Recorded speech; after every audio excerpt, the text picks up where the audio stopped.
Shalom, Israel. It's that time again. The ISUPK, under Commanding General Yahana, presents the Lord's 57th Annual Passover. That's right, the Lord's 57th Annual Passover, April 4th, 2026, in Houston, Texas. All Black, Hispanics, and Native Americans are commanded to observe the Lord's Passover. This will be the biggest Passover to date. You do not want to miss this. Fresh lamb, fresh wine, and bitter herbs as commanded by the Most High. Only $200 per person ages 17 and up. The biggest event of the year. There is only one Passover, and it's under Commanding General Yahana. See you there, Israel. Shalom. Nobody else there to compare to. Train for war, men of war, and war like apparel. Prefer our leaders, can't get between us. Watch where you stepping.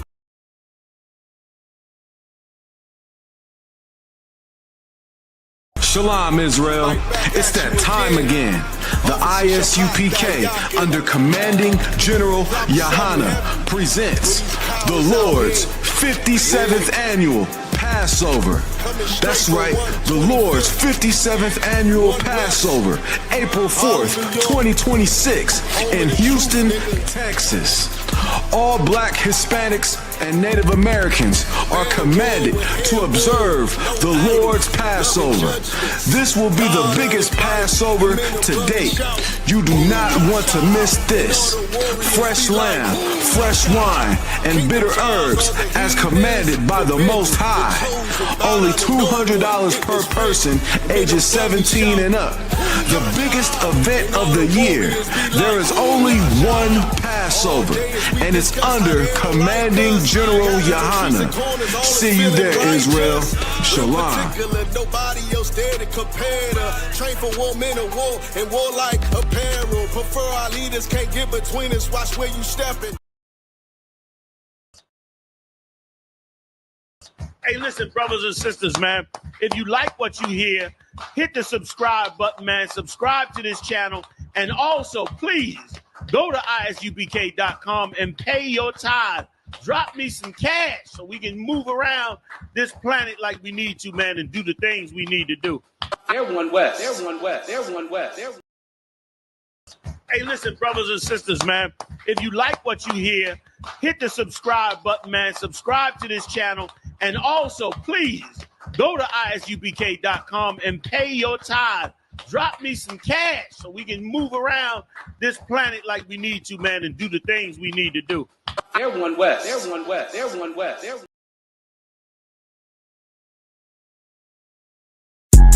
hater, you for real hater? Must not be on like you say, must not be getting no real paper. One West, nigga. Dear hater, you for real hater? Must not be on like you say, must not be getting no real paper. Nigga can't have more than you, you know them niggas will still hate you.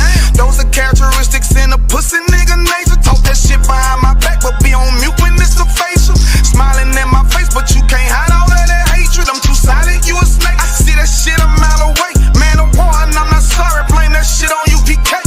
Pussy ass nigga, you a pussy ass nigga. Oh, you confused, you think pussy ass nigga.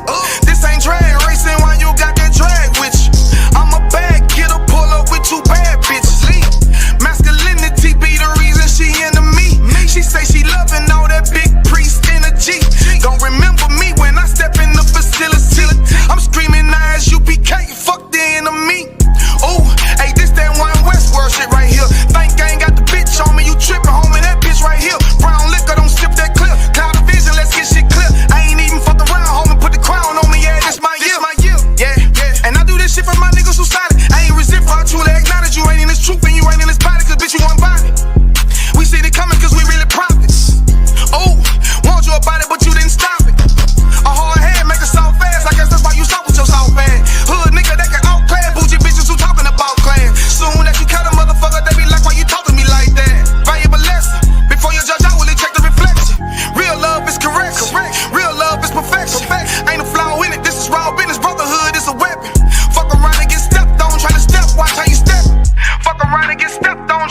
Watch how you step.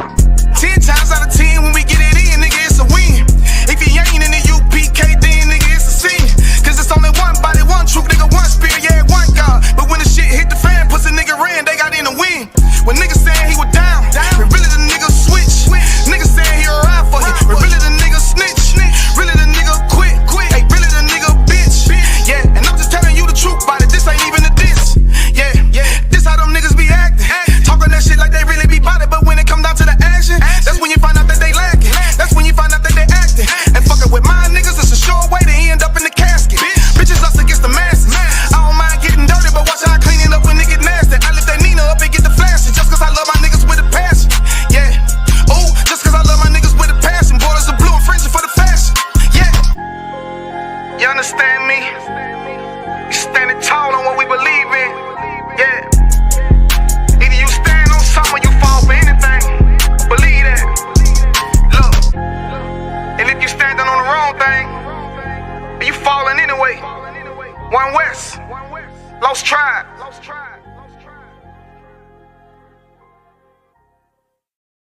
Shalom, Israel.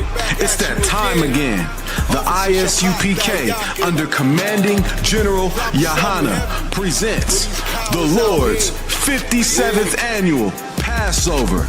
That's right, the Lord's 57th Annual Passover, April 4th, 2026, in Houston, Texas.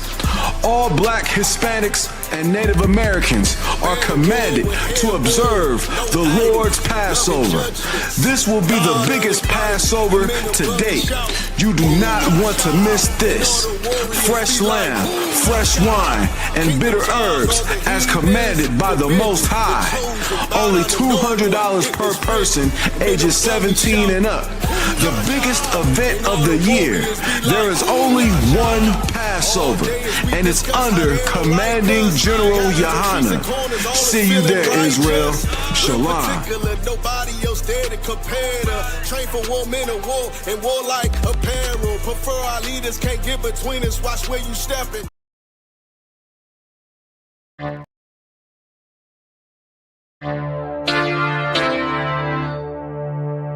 For homicide detectives, the clock starts ticking. The moment they are called, their chance of solving a murder is cut in half if they don't get a lead within the first 48 hours. I do anything to keep my brothers safe. I'm putting food on my daughter's plate. You fucking losers, y'all just can't relate. You harm them, you will find me on the first 48. You will find me on the first 48. Find me on the first 48. I do anything to keep my daughters safe. You harm them, you will find me on the first 48. Sitting in that room, hear the interrogator's voice. They asking why I do it, I tell them I had no choice. Couldn't take a threat or a risk to my family, so throw the book at me, I take them charges happily. Ain't no need for no polygraph, so forensics, I put that fucker in a body bag, I'll admit it. Fuck a sentence or the jury that will convict me. They don't understand, it's my family, they represent me. So for them, I risk my freedom, roll the dice. I ain't got much more for you crackers, go ahead and give me life. You don't know what it's like for the people that you love. They ain't there to get salutes, they ain't there to give you hugs. The same that done pulled me from the dirt and from the mud, it's gone because of who? Y'all rather shed your blood. My brother's kids like my other kids. If you touch them, fuck around, get another bid, plus 10. Put me in the Supermax, I get super jacked, working out every day, canteen super stack, cool with that. Long as it mean my daughter's safe, my brother's winning, that's a chance I take. Still my fate. I do anything to keep my brothers safe. I'm putting food on my daughter's plate. You fucking losers, y'all just can't relate. You harm them, you will find me on the first 48. I got wives that done gave they all to stand beside me. Kids that can't see me fall, look at me proudly. Respected by men with honor up on their names. You harm one of them, I promise that you'll see pain. I'm one West train, made an oath to uphold it. Stood with my back against the wall, never folded. Grew up in the city where the love ain't brotherly. I ain't had too many friends, I ain't need the company. I'm my father's son, so I'm cool, just don't fuck with me. I say that you my homie, you're my brother, then you stuck with me. Never turn my back on mine, it's to the dirt. You cross them across that line, I end you first. What only make it worse is loyalty hard to find. Never think cause you out of sight, you out of mind. And I don't mind dying now, cause reincarnation got me coming back. Same scars in my heart aching. Be parlaying with killers from all places. Every last one of them for me a broad day shit. So what you think, I won't do it for them? Once they let me out the cell, shit, I do it again. It's for the family. I do anything to keep my brother safe. I'm putting food on my daughter's plate. You fucking losers, y'all just can't relate. You harm them, you will find me on the first 48. Find me on the first 48. Find me on the first 48. I do anything to keep my people safe. You harm them, you will find me on the first 48. Shalom, Israel. It's that time again. The ISUPK, under Commanding General Yahana, presents the Lord's 57th Annual Passover. That's right, the Lord's 57th Annual Passover, April 4th, 2026, in Houston, Texas.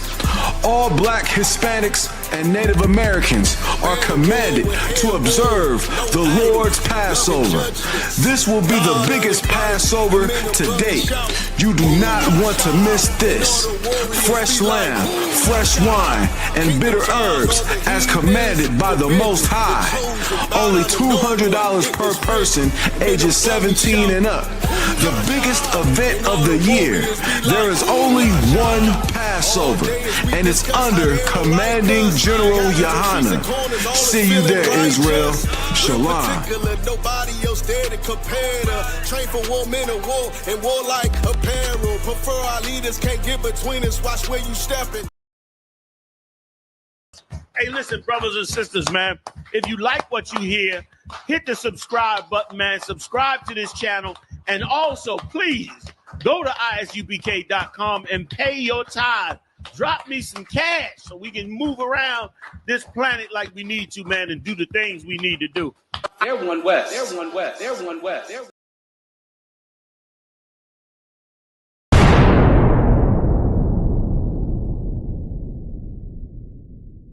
Wagwan priest, you good? What's going on? Listen, man, I'm hearing you, man, you ISUPK brothers be talking about the Jacobites that was in Scotland were originally black. You man ain't reaching that. Listen, put that on the TV right there. You'll see. This is the transportations.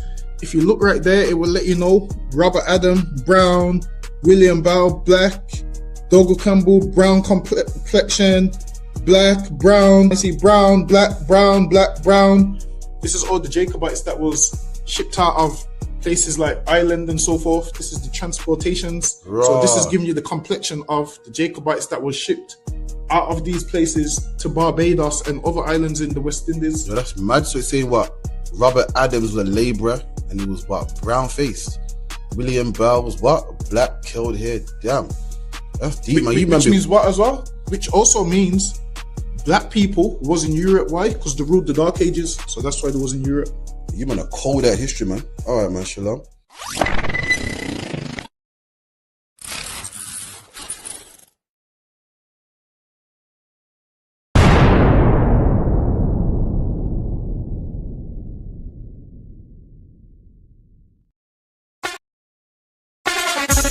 ISUPK, Trinidad and Tobago, under Commanding General Yohana. We will be live on the streets, 91.9 FM. From west to the depth till they bury me.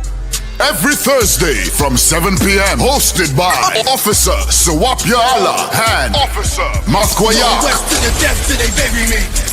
I'm one west till they bury me. ISUPK under Commanding General Yohana. Live every Thursday night from 7 p.m. on the streets, 91.9 FM.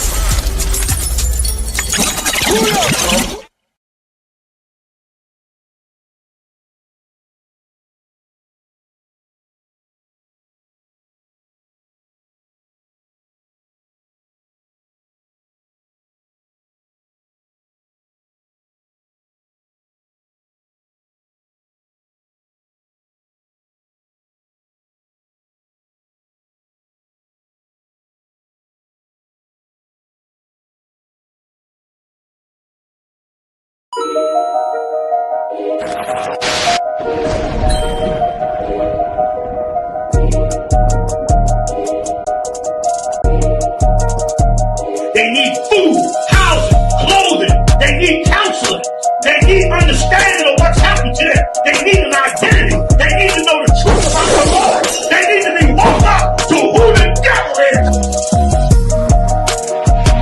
That's the white man. That's what the hell they need. And you add that to black people, Latinos, and Native Indians, brother, then you're going to be able to do something. The whole reason I'm even here saying these things to you, because these things are supposed to show you and give you hope.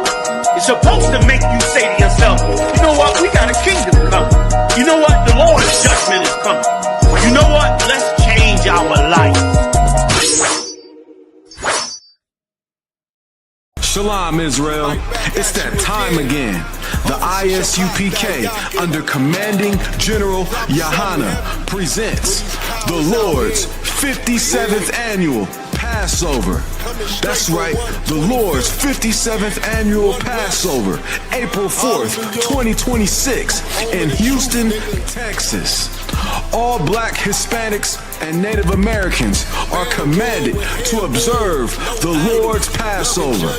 This will be the biggest Passover to date. You do not want to miss this. Fresh lamb, fresh wine, and bitter herbs as commanded by the Most High. Only $200 per person, ages 17 and up.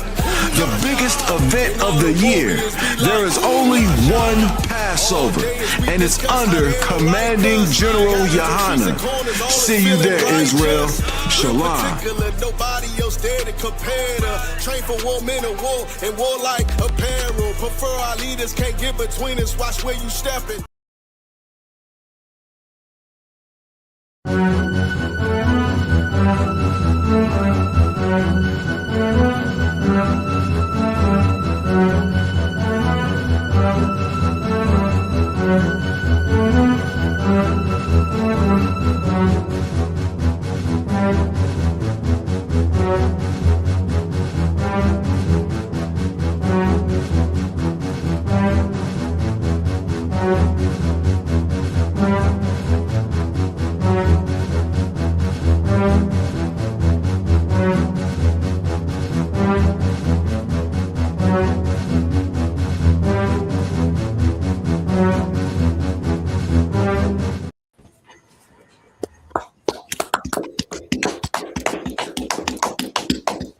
Yahweh Shem Yahshai Barak Thumb. Shem Yahshai to all the sisters, man. We back again Wednesday night. Big Wednesday. Smack in the middle of the week.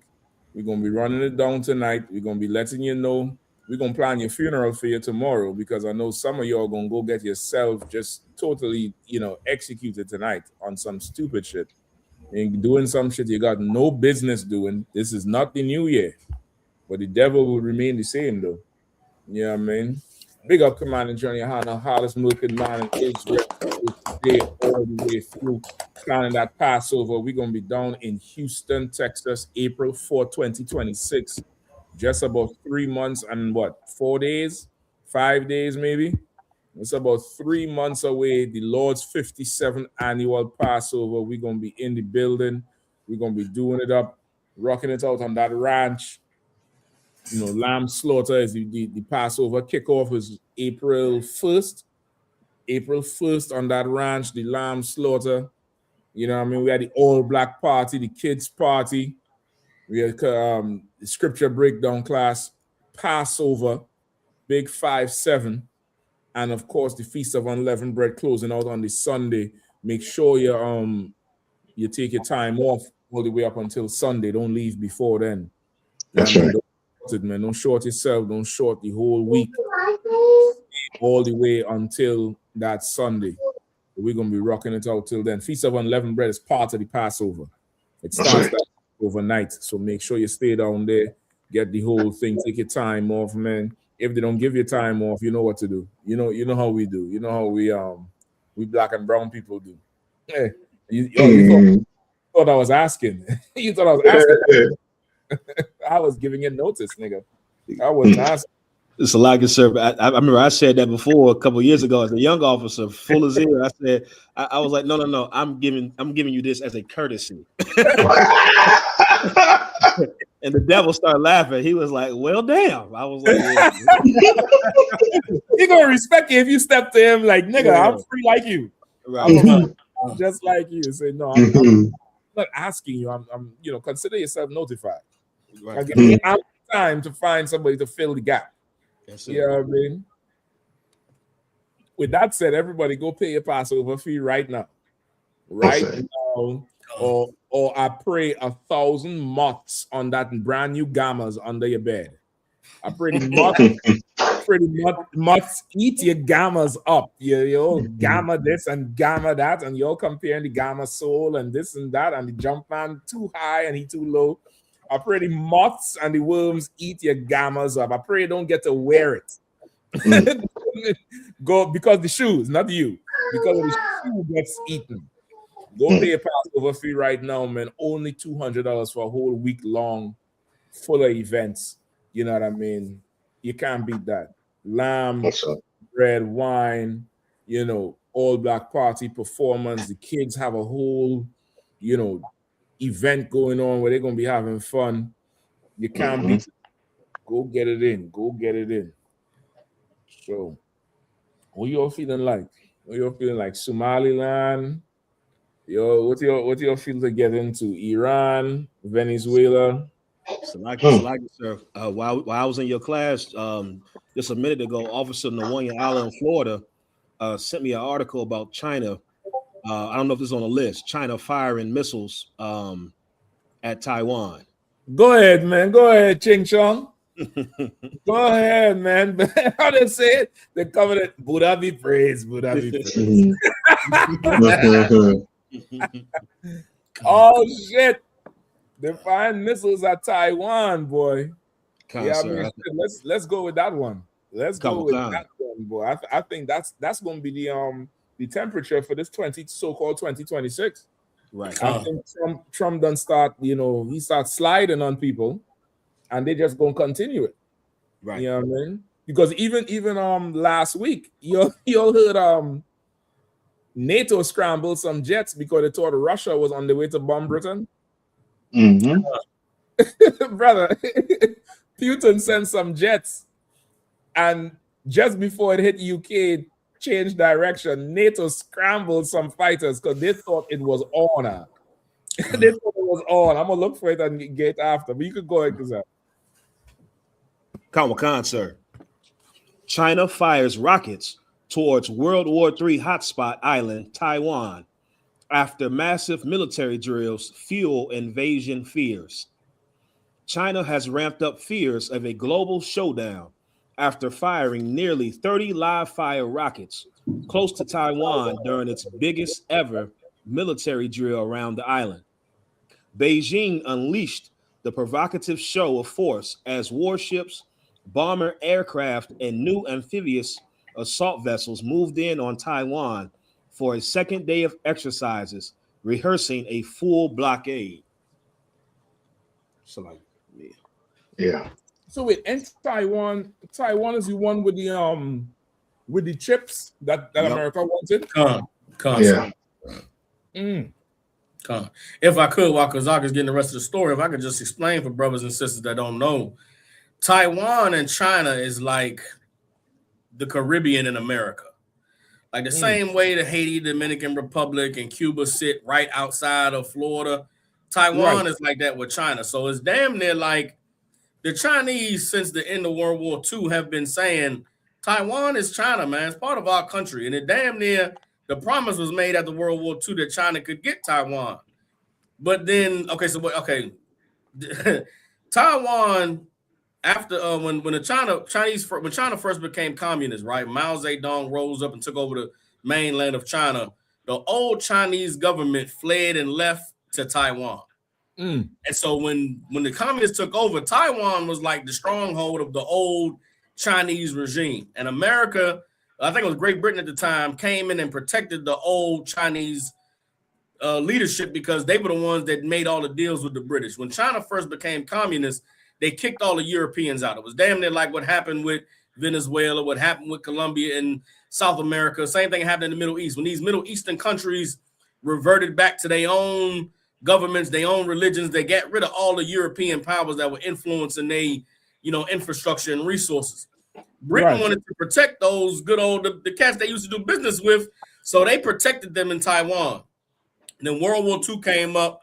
China helped defeat Japan in the Pacific and all of that. So America and Britain was like, all right, man, we're going to give y'all Taiwan back, but it just never actually made the transfer happen. But in the minds of the Chinese and in all of the treaties that the West and these European countries have signed with China since then, on paper, Taiwan belongs to China.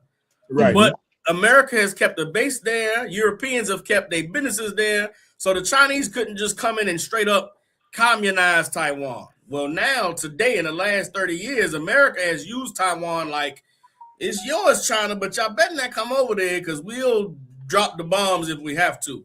And so now today, with everything America is doing with Venezuela, America coming out with this Monroe Doctrine, and they taking over the whole Western Hemisphere, China is looking at that like, well, the nerve of y'all to say y'all can protect y'all land, but you going to hold Taiwan from us? Nah, player, we taking that back.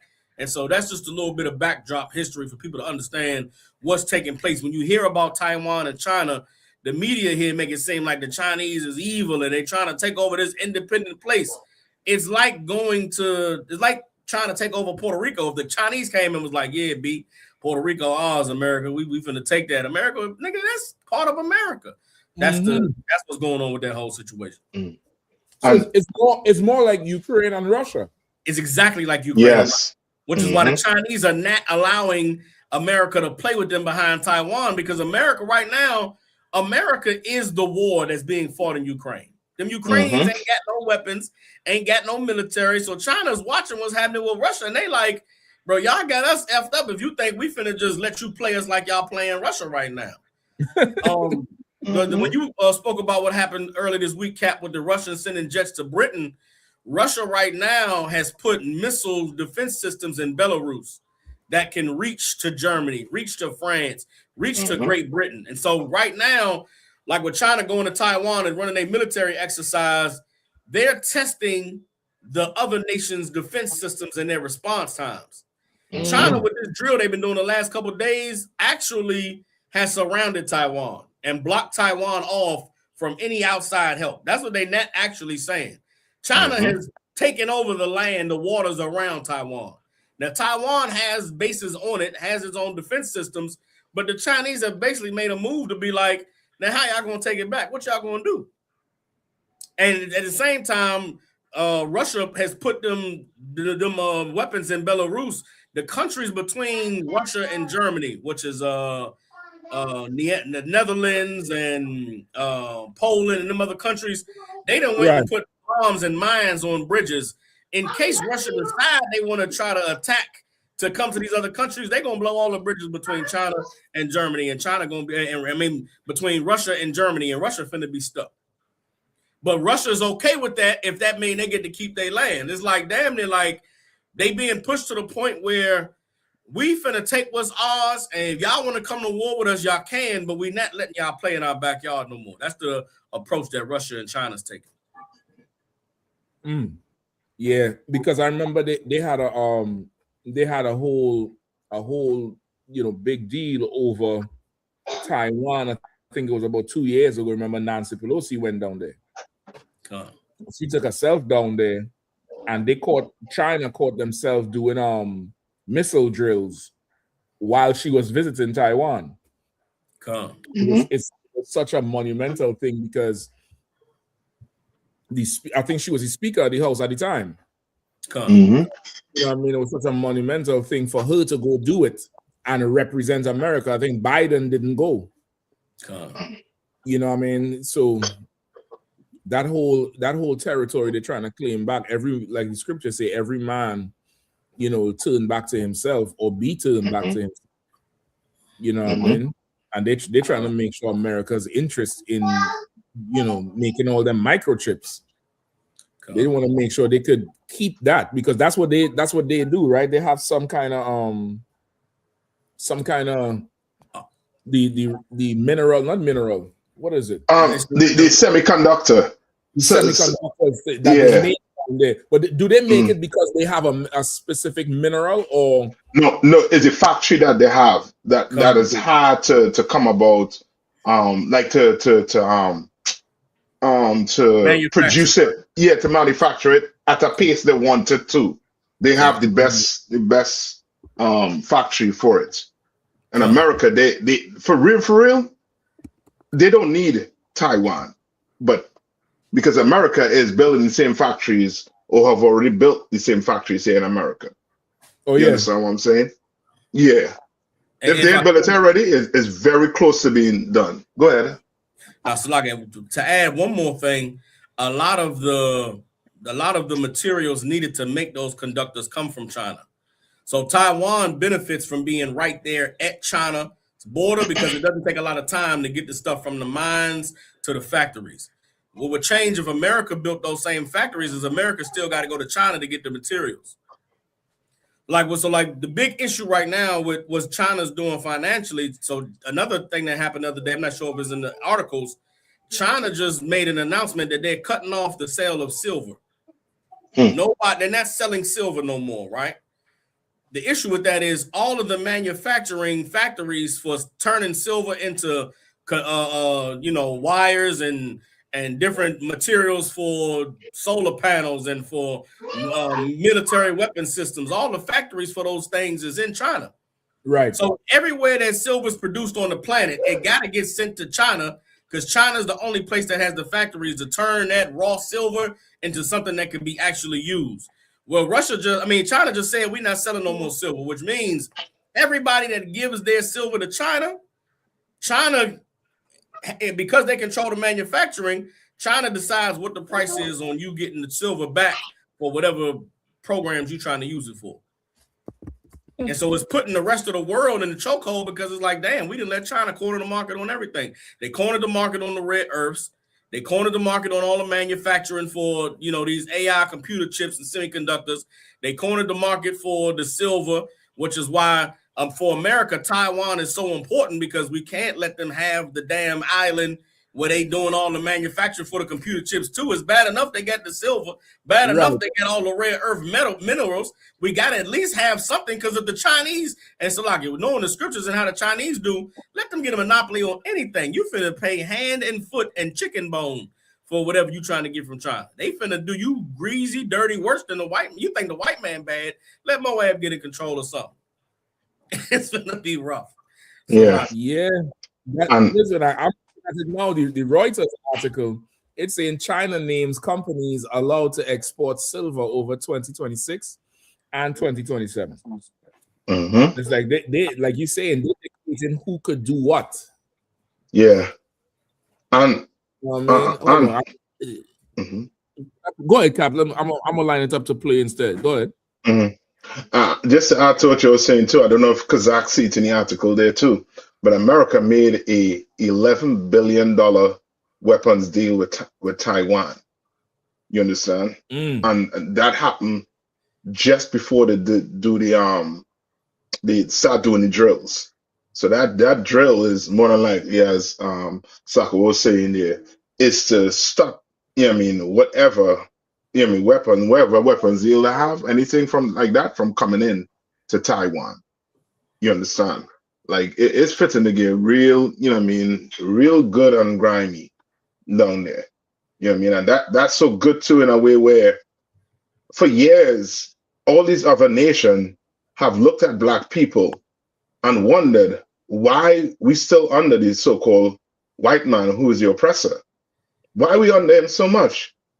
Now they're getting to see, now they're understanding why we on them. It's not that we want to be on them. It's because this man done, done abuse us, done, lynched, you name it, he done do it to black people to keep us from rising as a people. The reason why these Chinese have a powerful nation is because the white man allowed them to sit back and allow them to. And now he ain't fitting for them to branch off, not needing anything. You understand? It's the same thing with the Iranian story that we're going to read. Like Iran, Trump and Netanyahu, Trump said that if Iran continue developing weapons, they're going to bomb them. They're going in on them. Like you, so you telling me they can't build weapons to defend the country? Why? Because the white man, he allowed them to build their nation up to that point. Now, you know what I mean, it's becoming a problem to the so-called oppressor. You understand? And we are in this condition because he's not allowing black people to even rise, you know what I mean, like raise their head an inch up, not even an inch up. You understand? But, you know what I mean? I yield. Khan, if I may, Captain, I thought what you bringing out is the truth. If I could get a scripture too, sir, Jeremiah 48:11, and this directly is the effect of Esau being an oppressor to us and being racist towards us. Like the whole cornering of the market China has been able to do comes from the Chinese not suffering slavery like us, not suffering oppression like us, not suffering Jim Crow laws like you Chinese and you Asians. You come over here to America and you benefit off of the white supremacy that has been put on our people, and then you look down on us as if we're not hardworking because you're able to get up high amongst us here in America.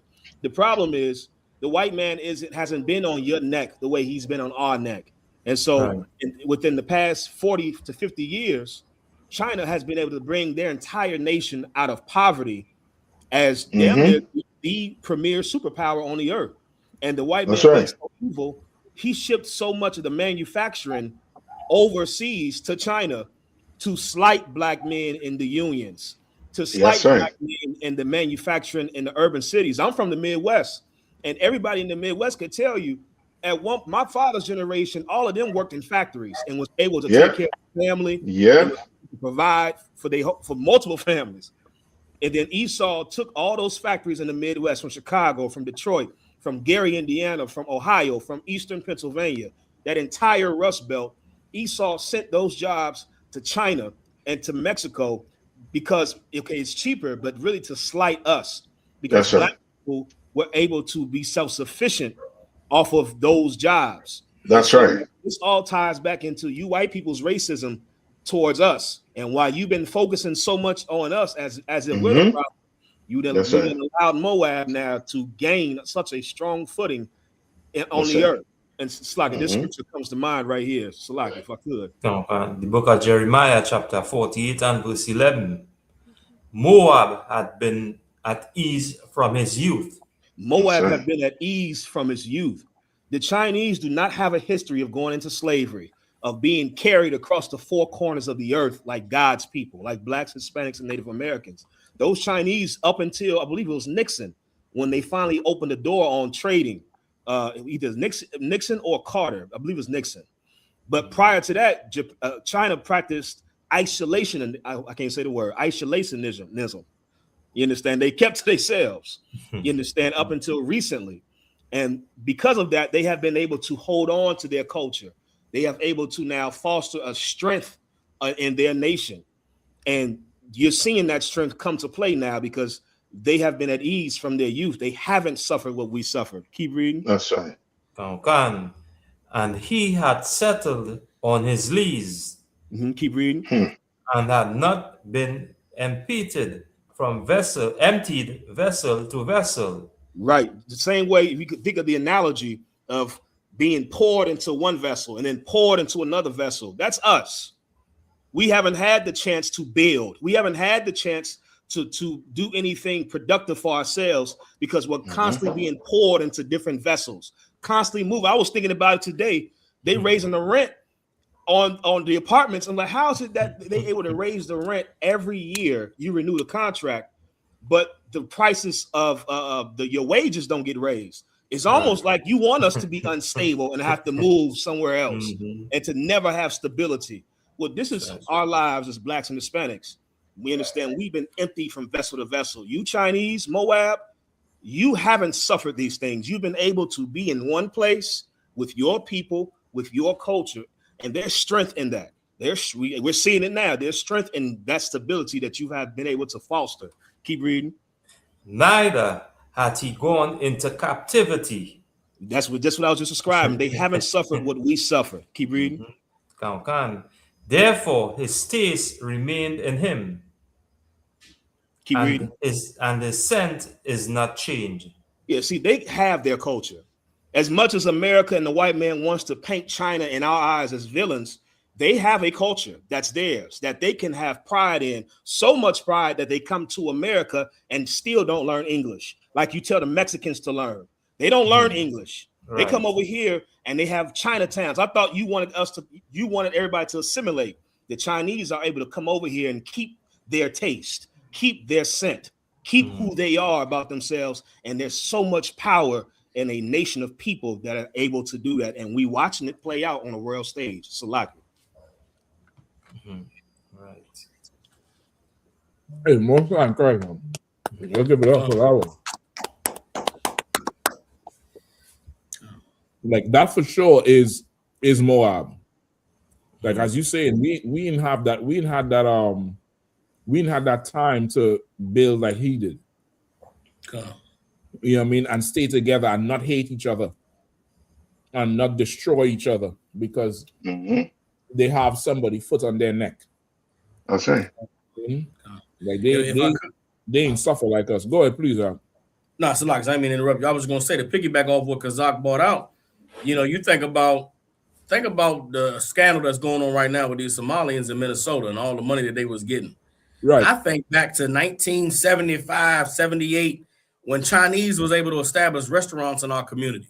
They were able to establish chicken joints and get Chinatowns and nail salons, and the Koreans was given the beauty supply stores. Imagine how much money was given to these heathens from the government to establish businesses in our community just to slight black people and to stop us from being able to have actual businesses and power and economic growth in our communities. Right. Like these heathens have been feeding off of us for years and years, and it's allowed them to take that money and send it back to their country and build themselves up. You go back to the riots in California, a lot of them things was behind the mistreatment that we were suffering while these heathens were in our communities and our neighborhoods getting over top of us. Go back and watch, the movie Minister Society with the hurry up and buy. That was real Moab pride in the black community. With the Minister Society with the I feel sorry for your mother. These heathens came over here, was given money by the government to establish businesses, to get oranges and bananas and everything else they needed to sell to us while they could sit over top of us and look down on us like, what's wrong with you? Why you can't get yourself together? Because the government is conspiring against us with you to set up businesses in our community to rob us. And all these nations have been complicit in it. And that's why no one is going to bat an eye or feel bad while they all go to war and destroy themselves in this World War III that's about to kick off, because all of them have partaken in the oppression and the evil and the suffering of God's children in this land. That's right. I yield, Salaki.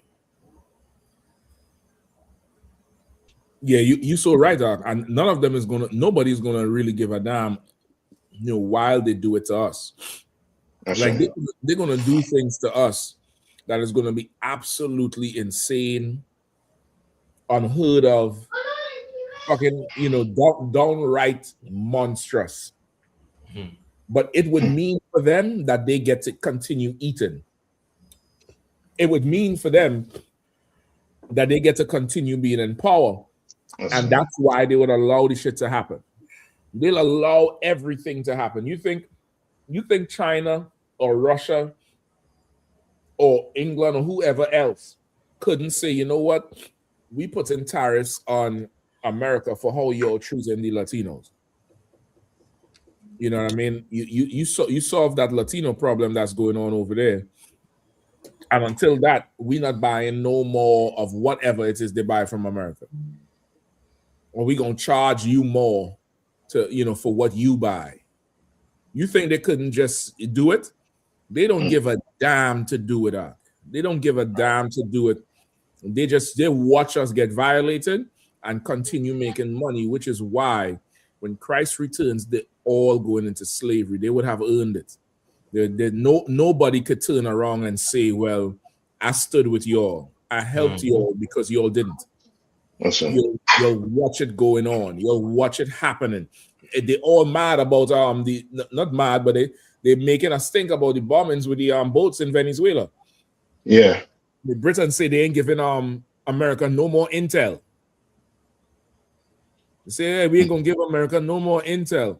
But who's really making a stance against it? Nobody. Nobody don't give a damn. The CIA just lead a whole bombing yesterday at a port in Venezuela. Yeah. First ever land attack by America that claim lives and everything. Nobody don't care about it. Nobody don't care about us. They cry for the Palestinians. They'll cry for Somaliland. They're gonna cry for Taiwan. They're gonna cry for them people in Israel or the Gaza or whoever else. They're gonna cry for everybody. But when it comes to us, their tears is shut. Their hands, it can't move to do anything to stop what's going on with us. And that's why it's so important we turn to the Lord for sure. But they would have earned every bit of slavery they get. Every single one, you Moab, you're gonna be poured out from tribe to tribe. The Bible says you ain't been poured out into a vessel, into another vessel. You're gonna be poured out from tribe to tribe. Get ready to learn languages and culture and learn how to do things. 1 minute you're gonna be in Benjamin, the next minute you're gonna be in Ephraim. Next minute you're gonna be under Gad foot. Right. About Silva and all this type of shit. Like the things you all do and the moves you all make without even considering the people who backs you're standing on. That's it's beyond foul. That's right. Beyond foul. You know what I mean? Did you all want to hear the video to hear what he had to say? Come. Let me see. Just let me know if I'm gonna play it. Let me know if you could hear it.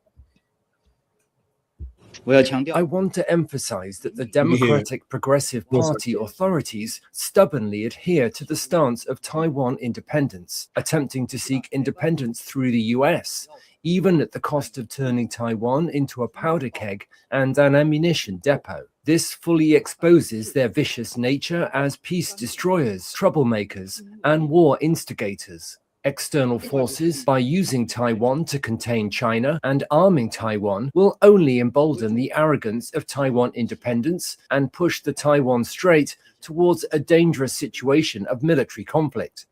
The Taiwan issue is the core of China's core interests, and China's resolve to safeguard national sovereignty, security, and territorial integrity is unwavering.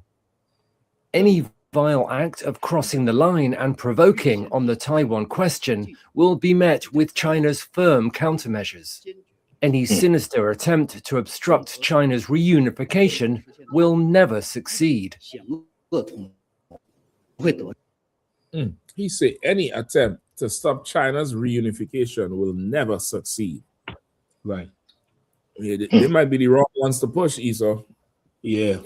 Y'all better go try somebody else. They might be the wrong one. They might say, listen, they might be like any jilted lover. They might say, listen, if I can't have Taiwan, no one can. Right. They might just say that. If I home Jung Cheng, no one can. Jung Cheng. And that'll be that shit out. Salaki too, sir. Yeah, go ahead.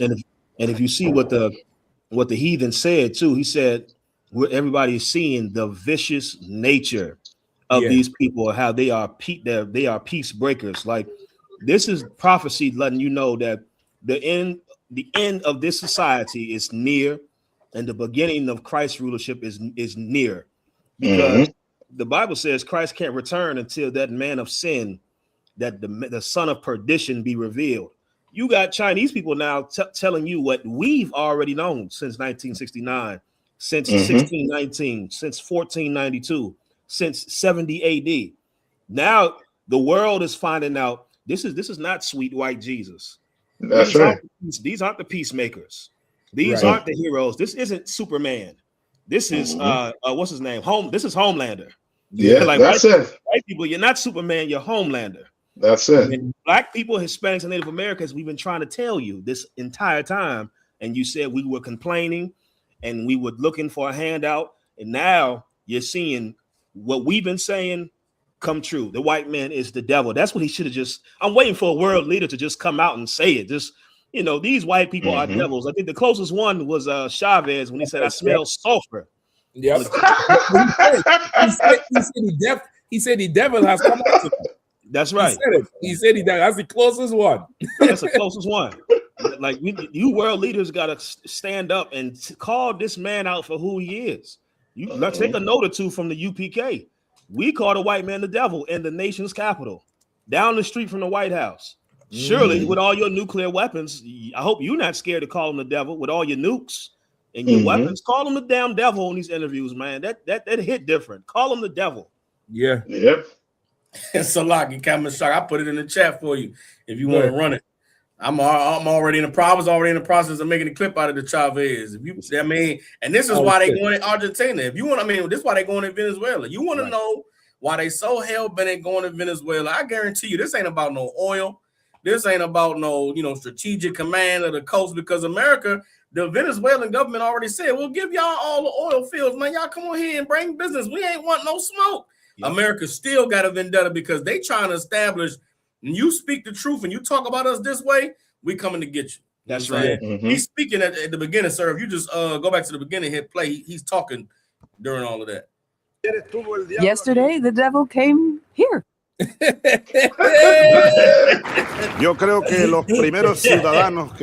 think that the first people who should read this book are our brothers and sisters in the United States, because their threat is in their own house. The devil is right at home. The devil himself is right in the... Yo, Chavez saw a tape from 1969. Right. There's no way he's saying that just on the strength. He got to see a tape on the street Commander Journey Hana about the 7 heads. One of them saying the white man is the devil. But he said the devil is home. He's right there home. Oh, man, come on. In 2006, too. In 2006, he saw a tape. I'm sure he saw it. In the United States, because their threat is in their own house. The devil is right at home. The devil himself is right in the house. And the devil came here yesterday. Yesterday, the devil came here. Right here. Right here.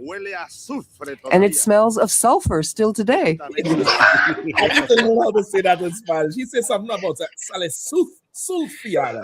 Like that. Smells of sulfur still today.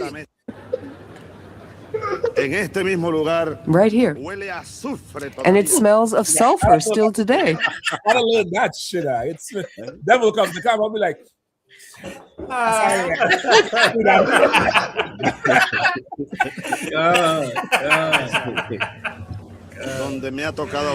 This table that I am now standing in front of.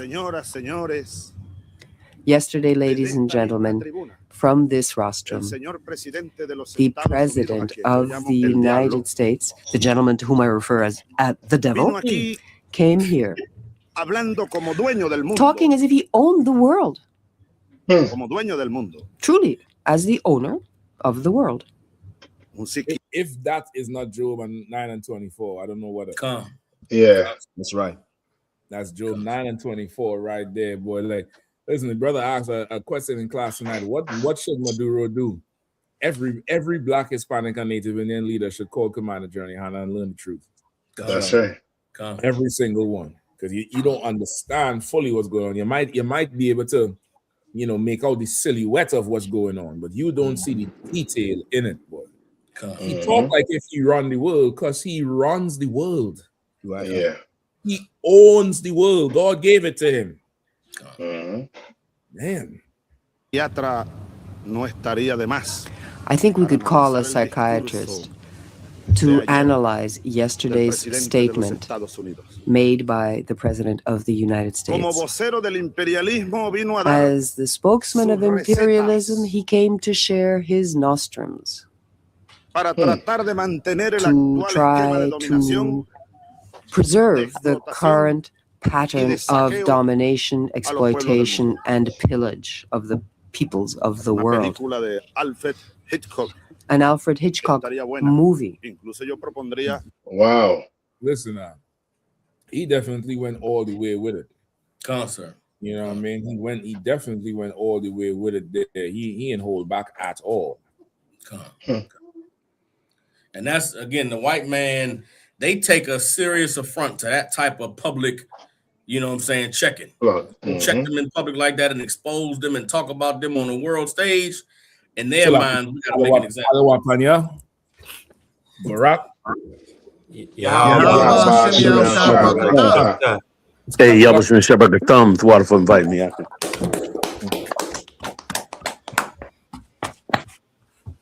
Please continue. So, like I was just saying, that you know, a statement that Chavez made at the UN back in 2006, that they've never forgotten about that. You know what I mean? And ever since then, they were putting pressure on the Venezuelans back then, because when Chavez and them took over that government, you know, what they were saying publicly was, we're going to take these oil fields and give it back to the people and get these resources and make money. And the white man took offense to it the same way, you know, that you go back to when they was invaded Iraq. They made it about the oil and about going and getting this and that. But when they had W. Bush in a press conference and asked him what was really going on, he was like, man, that man tried to kill my father, man. He tried to kill my daddy. And we didn't want to stand for that. He tried to threaten my daddy's life, so he got to go. And that was what they really wanted to get Saddam Hussein out because of that. They was already getting oil from Saudi Arabia. They was already getting oil from, you know, them other OPEC countries. But a statement needed to be made because, you know, that cat Saddam Hussein had the nerve to try and, you know, fight them during that first Gulf War and try to tell them what they can and can't get. When Chavez went before that UN and said the devil was here, I still smell the sulfur, that marked him and his regime, you know what I'm saying, for a message to be sent by America. And that's what they're doing today. They ain't gonna let that shit rest. You know, so yeah, it's definitely gonna be it's gonna be a sight to behold this next year coming. The world already start. Yeah. I mean, from Venezuela to Nigeria, then China acting, you know, we're gonna see how they're gonna take this thing forward. There's a lot. So I'm not sure if it's in the stories now. We talked about Taiwan and the Chinese sending missiles that way. I know we have a story about the Somaliland being annexed by the Israelis, but I heard a story the other day. I'm not sure. I didn't get a chance to verify it, that Saudi Arabia fired missiles on Yemen. Yeah. No, it's on Yemen, or the people who up against Yemen, because you know they divide Yemen in two. Yemen, I think above them is the United Arab Emirates, like they're in lines with the United Arab Emirates. I think they fire on them. You know what I mean? That whole area there, that Somaliland, that Yemen, you know what I'm saying? That whole corridor leading into the Red Sea, that's prime real estate right now with what's going on with all of this uncertainty and with all of these minerals and being able to get goods in and out to Israel. That Red Sea is a very pivotal piece of land right now. And what's going on with that Somaliland and the unrest with the UAE and Saudi Arabia, like the all of this posturing and all of this taking over a territory that's being done, these nations know that whoever's, you know, as all of this civil diplomacy falls apart, they got to be ready to say, well, we don't need to do deals with y'all because we got this under control, or we got this land, or we going to be able to protect ourselves in this kind of way. And that's how wars are going to pop off, because nations are realizing if we get cut off right now, we cut off forever. And so all of these little small pieces of land are absolutely, it's the camel that's it's the straw that's breaking the camel's back. Like America has been putting straws and straws and straws, and now everybody's at their breaking point. And Lord allow, in this next coming days, next hours, it could be somebody's back is going to break, and it's going to be all hell let loose and biblical prophecy being fulfilled with the war that the Lord is going to bring on this earth. Salaki. And if I could jump in there off that. Oh, so go ahead. No, go ahead. Go ahead. I was going to say, and it's heavy because that's Somaliland, Somalia, Ethiopia, Eritrea, Djibouti, all that whole region of those people, the Ethiopians. When you go into Ezekiel, that's one of the nations that's going to be one of the major players in the Third World War. You got Persia, you got Libya, you got Ethiopia. You read that in the scriptures. And they gonna a lot of and see. And I remember Commander Johanna said that at my first Passover. He said, "Man, when you see Africa get into the mix, that's when you know the World War III is not. Yeah. That's when you know it's getting closer." So I'm always I've been looking for stuff to go down in this area, that Ethiopia area, and the North Africa, which already went down with the Burkina Faso, Mali, and Niger coming together. So that's a force right there, and I'm looking at their development of that area region to see how powerful they become. And now this area right here is coming up on the game. So all it takes is for these areas, once they are kind of the eyes are on them, for them to modernize and become stronger, and then they're going to be in position to really join with Iran and Russia, and they all make that march to the Middle East, which the scriptures say they're going to do. They're going to all march to the Middle East, shield and buckler in hand. So yeah. Yeah, that's a major corridor right there. And it's major. We said years ago the Most High said that D-Dan would get in it, which is Saudi Arabia. And Saudi Arabia, this is probably the first time Saudi Arabia attacked that region in 3 or 4 years from fighting the Houthis, which means they're getting drawn in it, which means there's a very high probability that Iran will get in it. And if Iran gets in it, then you in the full blown prophecy. And what's amazing about it all is how the Lord is just dragging every nation into it. Egypt is going to have to take a side. Jordan is going to have to take a side. Yeah. Many of those countries in that area are going to have to take a side. The rest of that northern African corridor, they're going to have to take a side. And it's going to draw in more and more. Turkey is going to have to get more involved as we go on. Ukraine is trying to do their thing by bombing Putin's house, which is going to draw him in it. Like the whole world is bubbling and ready for a whole full-out war. And the Lord is making sure that even down there, you understand, in the Caribbean and Central South America, they are not even going to be immune to what's going to happen. They're going to be caught up in it as well. So it is really looking like, a real spectacle is about to jump off. And it is beautiful. It is clearly bringing us to where we're supposed to be. Now, hopefully everybody don't back down and be scared of the U.S. or the U.S. be scared of them. Right. And they go on and bring the prophecy all the way through. Right. But they definitely looking now like they're trying to really get it on. Because for some reason, some people know things that's coming in the future in terms of technology. And they know that if they don't step in it now, their country is going to be, just like you said, their country will be, they're going back to being peasants.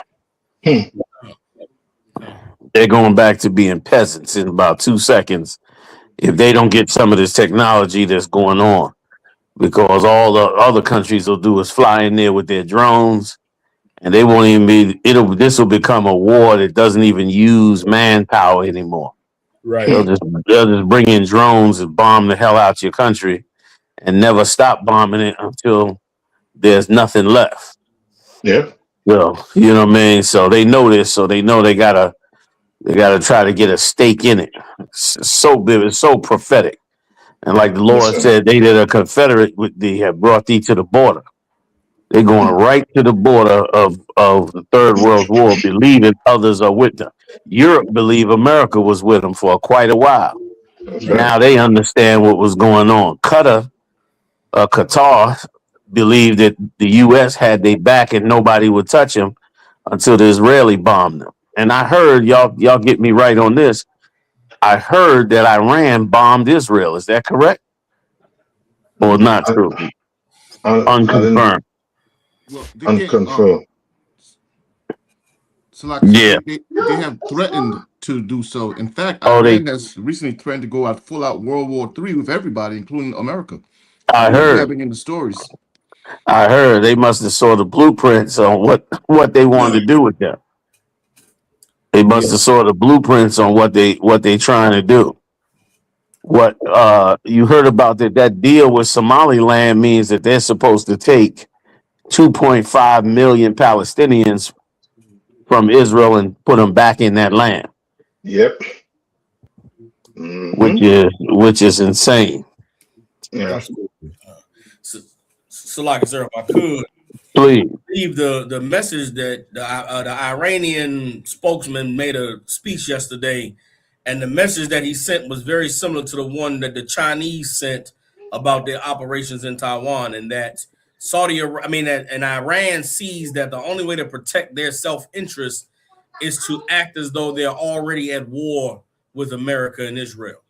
It's like, because of the sanctions that America is trying to put on them economically and the pressures that they're trying to put on them to not develop any type of weapons or defense systems, is like, if we don't act now as though we're at war, we're going to be slaves, and we refuse to be slaves. What is taking place in Iran right now is this is what the media is saying. The Mossad is in there causing the people to riot in the streets trying to overthrow the government. Very similar to what they did in Egypt during the Arab Spring, very similar to what they tried to do in Syria, very similar to what they did in Libya when they overthrew Muammar Gaddafi. And the Iranians know that what happened with Russia and Ukraine, what's happening with China and Taiwan, is happening to them, and they're saying out loud, we're not going to let it happen to us. That's why Netanyahu was up there with with Trump yesterday. They gave Israeli Man of the Year award or something they made up, and they know how to kiss his ass, don't they? Like, they know how to rub that white man palms real good. But one more thing, sir, and our land is Netanyahu tried to foster a deal where America for the next 20 years is going to support Israel to the tune of, I think, like $62 billion a year or something. He tried to get Trump to sign the deal. Right now, America commit to the next 20 years. But again, everybody is positioning themselves because they know that right now is the moment of all moments. And if whatever side you on now, the winner or the loser, that's how it's, like the time is right now. So like, yep. He's something like he trying to get some of that Saudi Arabian money. Not Saudi Arabia or Qatar, Saudi Arabia. Remember, he first came and Trump said, yeah, we're talking about 600 million. And in 5 minutes, he said, yeah, we see if he could do $1 billion or $2 billion. Yes, he did. I saw that interview. You're right. Yeah, so he trying to get some of that Saudi money indirectly.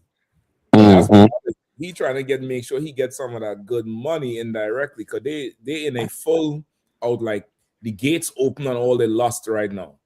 They want oil, they want the money, they want the power, and they're in a position now where they could just push you aside and brush you under the carpet because you're no longer part of the plan anymore. We done built the economy, they done built the empire, we built the infrastructure. They don't need us anymore. And it's down to, like I was saying before too, like that AI is really trying to replace the Holy Spirit. It's really trying to replace us, because that's who it's really replacing. The AI is taking, the things we would do and now is doing it for them. And they really, looking at us like we really don't need these, Blacks, Hispanics, and Native Indians anymore. We got it all. If we want entertainment, the AI could rap. If we want war, the AI could fly the drone. If we want, sports strategy, the AI can show us how to run faster and do this and do that. Like, making sure they don't need us anymore, because their lust is totally gone, straight to the heavens now. They're dreaming big, and they're going big, and they're willing to push anybody aside for it. They don't care anymore. Like, there's no shame anymore with anything. They're not hiding it. They're not doing anything like that. They're just going forward with it. You in the way, they drop 2 bombs. You either for us or against us, and we keep moving. That's it. Yeah. Yeah. They're making such a mistake. They're making such a carnal man's mistake That's right. in all their moves. You know what I'm saying? They're making just they're on autopilot now. Yeah. That's right. They just can't be stopped. They can't. They're just trying to go for the whole Roman, empire Yeah. and take it all over. But this ain't Rome. This is we in the age of hypersonic weapons, space age weapons, nuclear weapons, biological weapons. You know what I'm saying? We in a whole different arena. And the problem is so many nations have so much of these kinds of weapons. Like the Lord done allowed them to go overboard with the things that they have so that they could go off. And it just takes one small nation and this whole thing could be in a mess. And even the people they've conquered already, they haven't gone to sleep either. You know what I mean? Iraq hasn't gone to sleep. Afghanistan hasn't gone to sleep. You know what I mean? Lebanon hasn't gone to sleep. Syria hasn't, these nations still exist and filled with people that want revenge. You know what I mean? While they trying to run up into Nigeria and South America. I mean, the whole world is about to get spread so thin. You know what I mean? But it is glorious. It's a beautiful time to truly humble yourself and pray to the Lord and follow those laws, statutes, and commandments. Shake off the little things, and definitely is a beautiful time to not turn our back in the wake of all this Christmas and New Year's. People are losing their mind. I went out for an hour or two today, and I said, you know what? Time to go back in. I'm a pass on the day. I said I'm a pass on the day. Yeah. Because today and tomorrow, these fools are going to lose their mind. So many people are going to lose their life. Yeah. So many women are going to get violated and drugged up and messed up. They just found a group of Edomites, white supremacists, who had little babies. Y'all heard about that, right?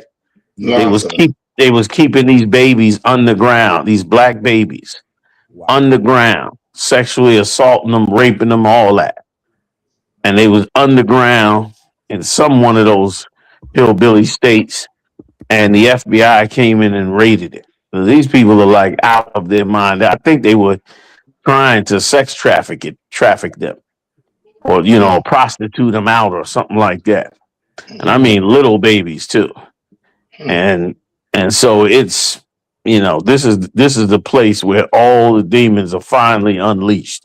It's almost like Trump in his own lust and his own style has allowed all the demons in these Edomites to come forth, which is also triggering Jake, because Jake ain't having it. And he's very frustrated. So many jobs are being cut off, especially in Washington, D.C. Yeah. They losing jobs like crazy, and nobody's interested in giving out jobs to black people like they did before. And on top of that, the real estate market is very, very shaky. The real estate market is very shaky right now. So if it makes it through the winter, they got one shot to try to make something happen the next summer. And if that doesn't work, it might crash. Yeah. It might crash by then. You know what I'm saying? So the world is like the scripture said, put ye in the sickle, for the harvest is ripe. Yeah. Like the harvest they ripe for this shit now. And the arrogancy is gone through the roof, which the Lord said 6 things he hates. One of them is that proud look. And these nations, these Edomite nations, got the proudest look right now. That's right. They feeling super duper proud. They are being ruthless about how they feel and about humanity. And so it's about to get it on. Salaki. Yeah, count. They definitely, like you said, the pride in them. So like they don't even, like in the past you would see where they would be coming together to do something, and they would have little checks and balances. Now we can't do this, we can't say that, we can't do right.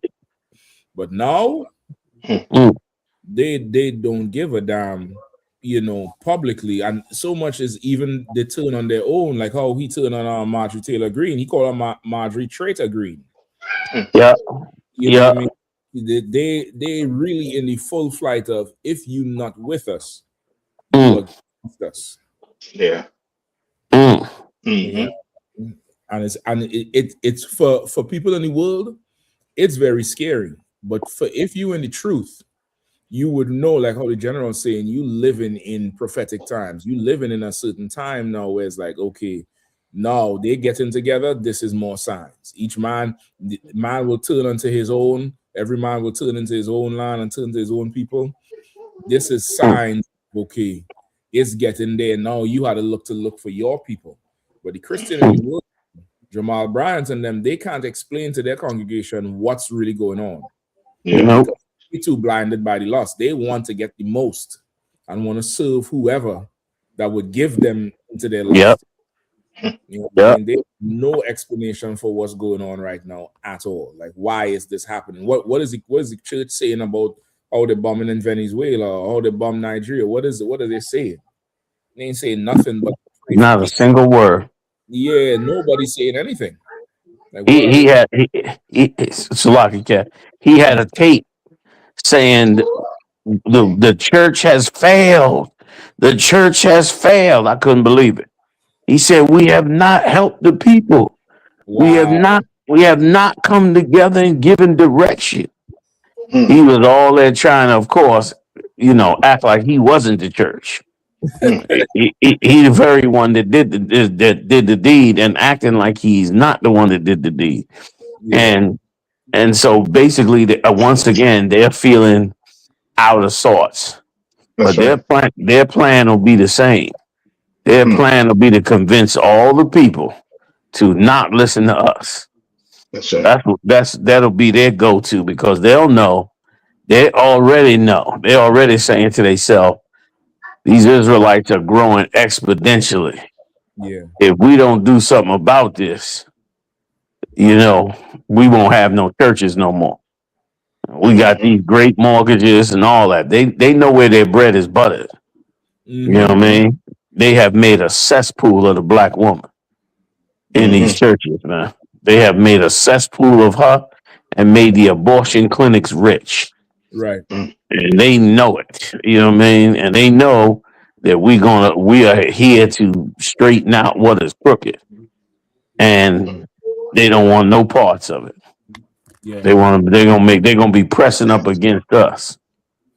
And going to Esau to do it. I could see them all trying to get together and go into Trump to say, we'll sacrifice the ghetto if you give us something. Yeah. They'll approve or be down with Trump wiping out the majority of us in poverty, just like Kamala Harris was talking about. If it means that they get sustained and get to keep their money and get to prosper and be part of the kingdom, they'll gladly serve us up and all the poor and all the hood for their own benefits. Right. You know what I mean? Thank the Lord for these scriptures. That's right. I yield. What? That's right. So that's right. If I could, sir, Yeah. you're saying so heavy. I mean, and it's like when I think about these churches and these mosques, none of what's happening is going according to their plan. Right. I mean, we the only ones here breaking down these scriptures and looking to see where the Lord's which direction the Lord's coming from. That's how I feel like we just say here, which direction is he coming from, based off what's happening. I mean, well, versus the Christian church who thinks this empire is the Christian church probably thinks Christ is coming to the White House to sit down with Trump. I mean, they think we're gonna be here forever until they die and then they go to heaven. Yeah. We believe the heaven is coming to earth. So that's why I think the ISUPK under you, Commander General, because I know exactly what I'm looking for. You know what I mean? I'm not confused at all as to what's going on. I mean, we sitting there, we watching everything that's going on. We're breaking it down, and we're expecting Christ to come back, versus everybody else who's waiting to die and go up to meet Christ. Salaki, I yield. Yeah. And if I could add too, could you imagine being a Christian in America, believe in the pie in the sky, God got a blessing for you, and then you start hearing the Trump rhetoric, and you start hearing about these different groups, and start hearing about deportations, and start hearing about all of this. I'm sure they got to be saying to themselves, "Let me go talk to Pastor because what is going to happen here? What is going to happen to us?" And Pastor has no answers. Right. Pastor, even the answer he gives is not going to be sufficient because they're gonna know he's lying. Right. So as they know he's lying, uh, uh, it's going to be a problem, and he knows it, and he's out on a limb with it, and it is just going to be an absolute mess. And he will conclude. These pastors are not dumb. He will conclude that we got a clean house of all these rebels and make master happy. That's exactly what the taskmasters attitude was when Moses went to go speak to Pharaoh. Right. And Moses came back from speaking to Pharaoh. They was angry with Moses because he was jeopardizing their positions. He was jeopardizing their positions, and that's why they said I'm paraphrasing. You put a bad taste in Pharaoh's mouth concerning us. You know what I mean? Once again, they was thinking of themselves. Like, what are we gonna get? Or how are we gonna be looked at by the kingdom? When Moses, being a man of God, just like an ISUBK, filled with men of God, means that they don't think about themselves first. They're thinking about the health and benefit of the entire nation, which is exactly what Moses was seeing. And they tried to come in and interfere. They tried to slow that down. It's such a theme through the Bible. And boy, for them to wake up now in them churches, seeing what's going on, seeing we coming to the end, seeing that everything they were fighting for is crumbling before their eyes. They looking for a sacrifice to put on the altar of Esau. Right. They are looking for it. Salaki, I yield. Sir. And just to add to what you're saying too, sir. Yeah, I mean, those of you Christians out there, I would like you all to go ask your pastor this question, because I'd love to hear his answer pertaining to this. Because general, for years you in the church, you hearing that what God loves everybody. Yep. But lo and behold, America, which has nuclear weapons, you understand, has an option. I forget what America option is when it comes to the use of nuclear weapon, in which they will destroy the whole entire earth and then repopulate it after with people who survive it. You understand? Then you have Israel that has the Samson option, which is to destroy whoever is, if it's the entire earth, and then repopulate it after. Then you have Russia that has an option also too. So all these countries have options. What's your option, black man? Go ask a preacher what your option is. Yeah, that's a good question. What's your option when this place goes into war? What's your option? You're gonna pick the side or the lesser evil? You understand? What side you gonna pick? You're gonna pick China. China don't want you. You understand? Yeah. Let's say China win the war now, Pastor. We're gonna be slave to Chinese people now? Right. Go ask your pastor. Come on. Pastors, you give them all the bread, give them all the money, all the wisdom in the world. Ask them these questions and see what happens. You understand? Yeah. Yeah. If I could, as you say in it there, like they have so many other options, and as they have their okay, we could do this if shit go left. They on the backside coming together and plotting how they could fully destroy us using their law. Like I don't know if you heard about the brother in Maryland, the Kilmer Abrego brother, who they wanted to deport to Kenya and all that, all that place. Now you know it came out that all the charges he facing now was on purpose by the Department of Justice in retaliation for him just fighting the wrongful arrest. Wow. Like all of that shit really was just because he decided to make a stand and not just take the charges. They're considering right now dropping the whole case, saying he never tried to smuggle nobody in, all of that.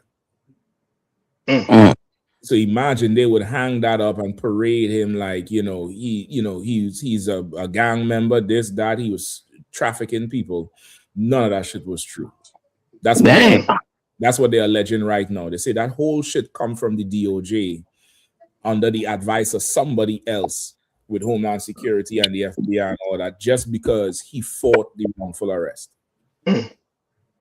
Man, imagine that's what you facing. If they don't disappear and you somewhere, God knows where, and can't make a phone call. If you do make a phone call and get a lawyer, they just gonna put so much a case on you. You're gonna spend more time in jail fighting to be free than anything. And you'll just boldly do it and not have any probable cause or nothing. And just like they really in their time in the earth right now. They're really in that time. They're in it and they're smelling it. They're enjoying it. They could inhale. They could take a deep breath and be like, yes, okay.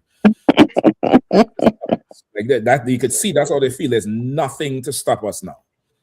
We're gonna get it and we're gonna just say what it is, and anything else. Even this week, they say in DC, Trump put his name on the Kennedy Center. Right. So it's no longer the Kennedy Center, it's the Donald Trump and JFK Center. They say everybody canceled their performance. All the New Year's Eve, New Year's performances, they all canceled. The Trump administration is saying these people are suffering from the word was just in my head. They made up a syndrome. It basically saying is they're overreacting, but it's some kind of syndrome. And I'm like, is it the what they call the Trump syndrome? It's something to deal with him, but I don't like some effect that they say that people having some syndrome about him. Yeah, it's a good way to dismiss, what he's doing. Yeah, people Trump derangement syndrome. There it is. TDS. They say derangement syndrome. They derange. I remember they said people who ran away from the plantation had the drapetomia. They had a medical condition that makes them want to just run away from slavery. And that was a mental condition. Meanwhile, you just dismissing what people are actually standing up against because they feel oppressed. Like all these was big concerts they would normally have. New Year's Eve, New Year's Day, this, that. People canceling jazz concerts that they was doing for 20 years. They're not performing over there. They're not doing it. And they call it Trump derangement syndrome. So people really feeling themselves.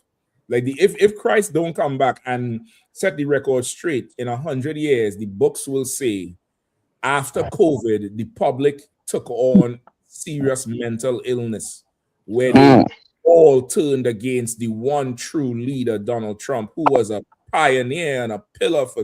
They'll write it as if it was some evil curse in the world that came up against him, not that he was the evil one. Meshach, this to add to what you're saying too. He did that whole thing to the presidents and them where he writes and what he wrote about Barack Obama. Yeah. Disrespectful. Yeah. On the wall. Obama and Biden. He's like the worst president ever. Like imagine that. Like that's who you're dealing with. Like imagine he put out in the White House. I don't know if you heard about that one already. You talking to me? No, I haven't heard of that. You know how If you was talking to me, Salakia. Salaki, you know how he redid the White House with all the gold trimmings and right. You know, they say he redid the whole the wall, the hallway where all the presidents are, and okay, he rewrote things about them, and he damn was on Biden and Obama, the worst president ever. Something. Damn, So he's like a little brat. Exactly. Yes, sir. Exactly. And there's footage of people who came there, you know, recently, you know, like the Netanyahu and all of them, and they're walking through the hall, and that's what's on the wall. Wow, like what a selfish little brat. Yeah. Yep. Salaki, sir, if I could. Mm. That Trump derangement syndrome was first coined on December 14th when Donald Trump made a statement about Rob Reiner being unalived by his son the night before. Wow. Rob Reiner is a famous Hollywood producer that was, you know, he had his views about politics and stuff, but really was vocal about all the corruption and the evil going on in the Trump White House. The cat suffers a tragedy. His son is mentally unstable, unalives him and his wife, and there's a big outpouring of people, you know, sad what happened to Rob. Donald Trump made a post and was like, yeah, he suffered from Trump derangement syndrome, and maybe he would still be alive if he hadn't been saying all those horrible things about me. Damn. The first time it was used in this Salaki, if I could, today, he did a press conference today in the Oval Office with Kash Patel and his personal lawyer, who's head of the Department of Justice, and Newt Gingrich was in the room. And Donald Trump, in the middle of they talk about whatever they talk about, says, yeah, we have Newt here. Newt, you said something nice about me recently. You said, you know, you think I'm one of the top presidents, but it was one thing, Newt, you said, you know, you would put me maybe second to Washington, and that's where you messed up. When you mentioned me, you get look at these names on the wall. He showed all the presidents, Jefferson and Washington and all these great cats. He was like, it's me times 100. It's me times 100, then it's everyone else. And it's like, wow. He's flipping out. The boy is delusional. Salaki, sir, I don't know if you heard, they said that there's been certain nurses and medical specialists have been pointing out certain things about his hands and his ankles and stuff, and they say he's in the early stages of dementia. Oh, that makes sense. That makes sense. You know what I mean? Like he's wigging out on a whole nother level. If he's getting that petty, like that's petty on another level. Yeah. Like that's so beneath the office that he's in. Yeah. But he seems to be unconcerned with that. You know what I mean? And he got a hatred for that old Obama boy. Yeah. So like if I could, sir, Donald Trump is the epitome of Esau, in that it's a cat who did everything wrong. He knows he's corrupt. He knows he's, you know, the things that he's done. But to call him out on it is like, how dare you speak on how dare you talk bad about me? How dare you talk down on me? I believe the press conference today, the question that was asked was, you know, how do you feel about the media saying that you've weaponized the Department of Justice and you're going after your political opponents? And Donald Trump said, what do you mean? They prosecuted me 5 times. They had me I got a mugshot. They took a mugshot of me in the New York Times, and I was the vice president. You know, I just was the president. I'm not politicizing the Department of Justice. They did it. With all the things that he was today, the independent investigator of his indictment that he got for the things he did after he left the White House, the records dropped today. They unsealed the grand jury testimony of the Jack Smith, I believe his name is. Now was that secret federal grand jury? Yes, sir. Yeah, they said that's pretty bad. They released the file. They released it today for the public to go look and see. And this independent investigator said, I do my job regardless of any politics. I look at the facts, and if there's a case to be brought, I bring a case. And we looked at all the evidence and looked at what was done and what was said, and the president violated the laws. He violated the rules, and that's why we brought the prosecution. But in Trump's mind, it's a witch hunt. They're coming after me, Salakia. That is crazy. And so in retaliation, now that he's the president, he's trying to lock up the prosecutor, the nigga that was in charge of the FBI, Comey. He tried to go after the lady that sat on one of the courts, the black lady, not Ketanji Brown. What's the one that he tried to bring up on charges saying she committed real estate fraud? That whole the sister in New York City prosecutor. Yeah. He's going after all of them because they had the nerve to indict him on crimes he committed. He's looking at them like, I don't care what crime I did. Y'all supposed to let me slide because I'm me. Mm-hmm. When no, you a criminal. Like he hates the idea of there being that respect as a person. He hates the idea that he has to get treated like a regular person and have to face justice and judgment for the wrong that he's done. It's like the nerve of y'all for holding me accountable. I'm gonna burn this effort down. So and he mad as hell over that conviction. Mm-hmm. That conviction pissed him off. He can't get that conviction off the record. No. He is pissed. Man. Mm-hmm. That's crazy. General, this is what he wrote about Sleepy Joe. This is on the walls. Wow.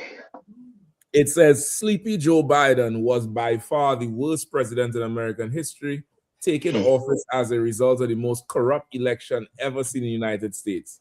Biden's unprecedented. This is on the walls in the White House. You go in there, you read in this thing, and they say he wrote it. Wow. And they say he wrote this thing. It said it further down. It said his Afghanistan disaster was among the most humiliating events in American history and resulted in the murder of 13 brave American service members, with many other wounded. Seeing Biden's devastating weakness, Russia invaded Ukraine. Nicknamed both Sleepy and Crooked Joe Biden, was dominated by his radical left handlers. Like he said, Trump would get reelected in a landslide and save America. Like this is what he's writing about all the presidents. Who he like, that's official war. He probably be mad if you go in there and say, "Praise Jesus." When them Republicans say, "Praise Jesus," he gonna start in on him. He be like, "What? Yeah, Jesus ain't save you out there." Exactly. Yeah. Mm-hmm. Exactly. Like that's him. Like imagine having somebody like that, and you caught up in New Year's Day. You caught up spending millions of dollars and going out to party, and you don't see who's in the White House. Like you don't. There's no gravity. It doesn't strike you as this is a grave situation. I might need to get this place in order. I might need to start to do things different. Like you carrying on like the witchcraft of Christianity. It makes us willing victims to this empire. Like we don't see, we don't hear nothing, we don't feel it. Like if this is who he is, he's in charge of the world. Everybody is bowing to this man right now. Everybody is bowing to him, genuflecting to him, and this is how he reacts. It's probably not time to celebrate no New Year's. It's probably time to not have Christmas. It's probably time to look at things a little bit different. You ain't lying. You know what I mean? So, you are not lying. Okay. So, I don't want to grab any of the stories on this. Of course, we did the China one with Taiwan. But they have a few in the Trump administration claims white people are the victims of job discrimination. You have the Dave Chappelle, Costa speaking freely, the special he just did that seemed to be going a little viral. People like it. The Somalian Fourier Khan. So that Dave Chappelle special, he ended off with saying if he ever get compromised, he needs a what? He say in this day and age, he could get compromised, meaning like they could get to him, whether it's the CIA or FBI, whoever he alluding to.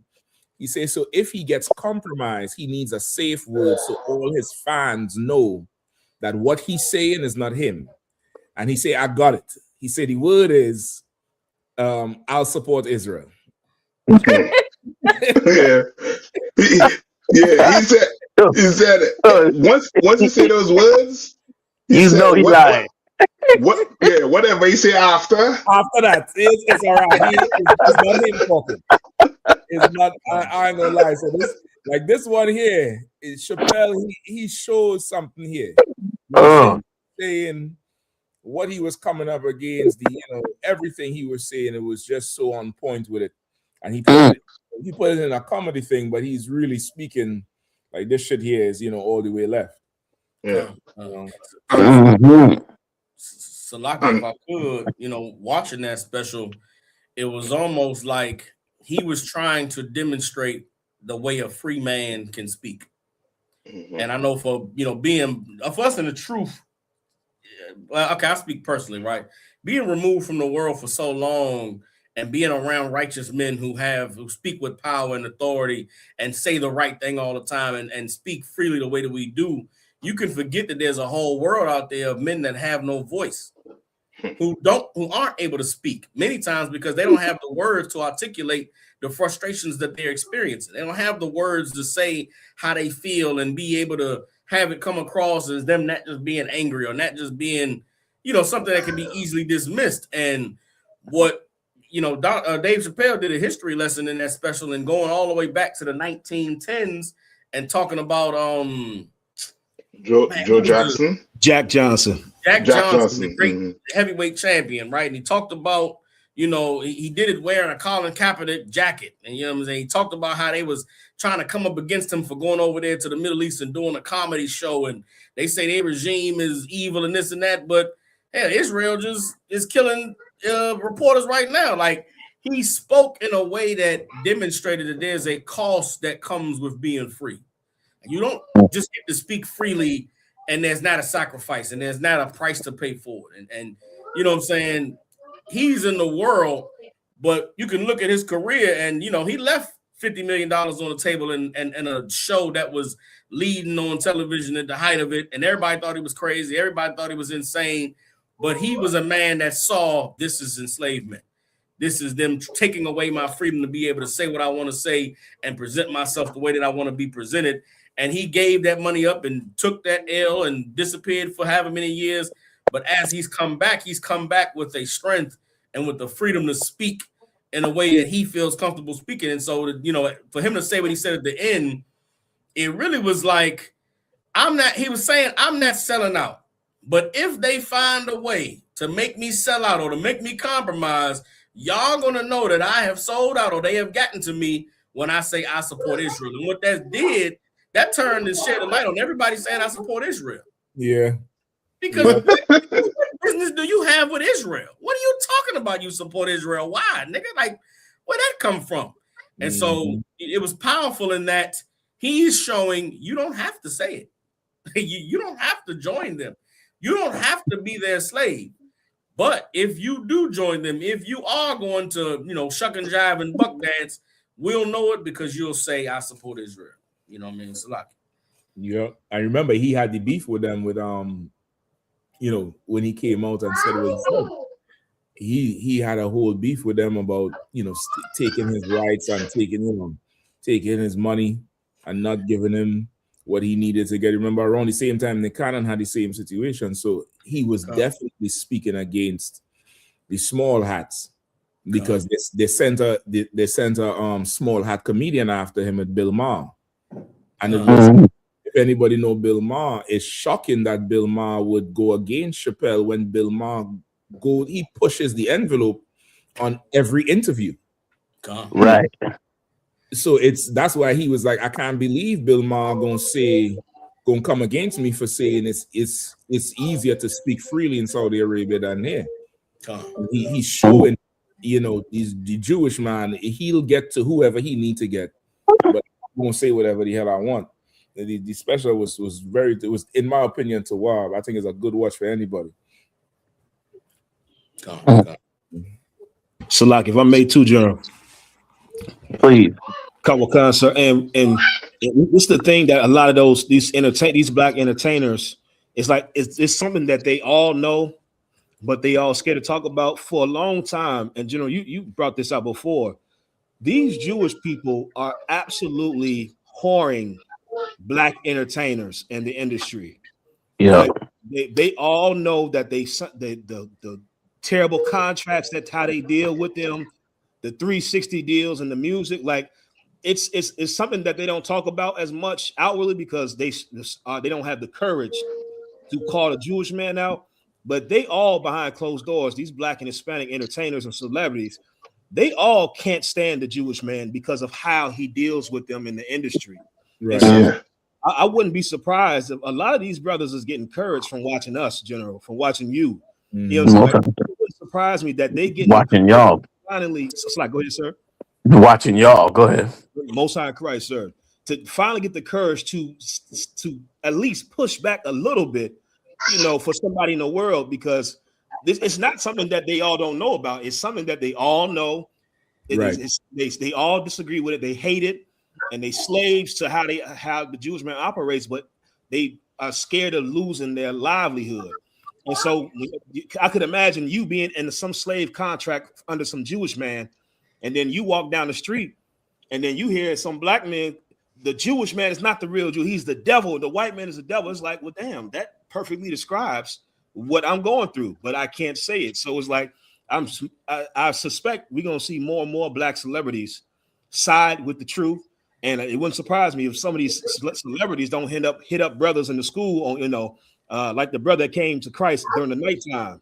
You know, like certain celebrities now reaching out to the school on, you know, how do I deal with this? Which, if you're a celebrity that's watching, that's what you should do. You should come and get counsel from the UPK on how to operate in that realm, because for sure, you do have to walk a tightrope if you're going to be in that space with the Jewish man, or you're just going to be a free man and say to hell with all of that and come do what we do. And I enjoy the freedom of calling the Jewish man an imposter, calling the white man the devil. I came into the truth off of the white man as the devil. So it's a freedom that you entertainers and celebrities, I know you envy us when you see us on the streets. I know you envy us when you hear us speak the way we speak, because for sure your hands are tied behind closed doors on how you can't speak on how the Jewish man is dealing with you so terribly. So like it. Yep. Yeah, and they don't even have to really do it. They can play a whole nother role. You know what I mean? We can handle doing that part. You know what I mean? There's other things that they could do as well, but it's beautiful that they are trying to reach out and reposting things that we post and stuff like that. Yeah. That's all good, because of course it gets this word out, and it's the thing, you know, when the Most High, Christ said this, my sheep hear my voice and obey, meaning, you know, brothers that are meant for this truth, they're gonna hear the truth.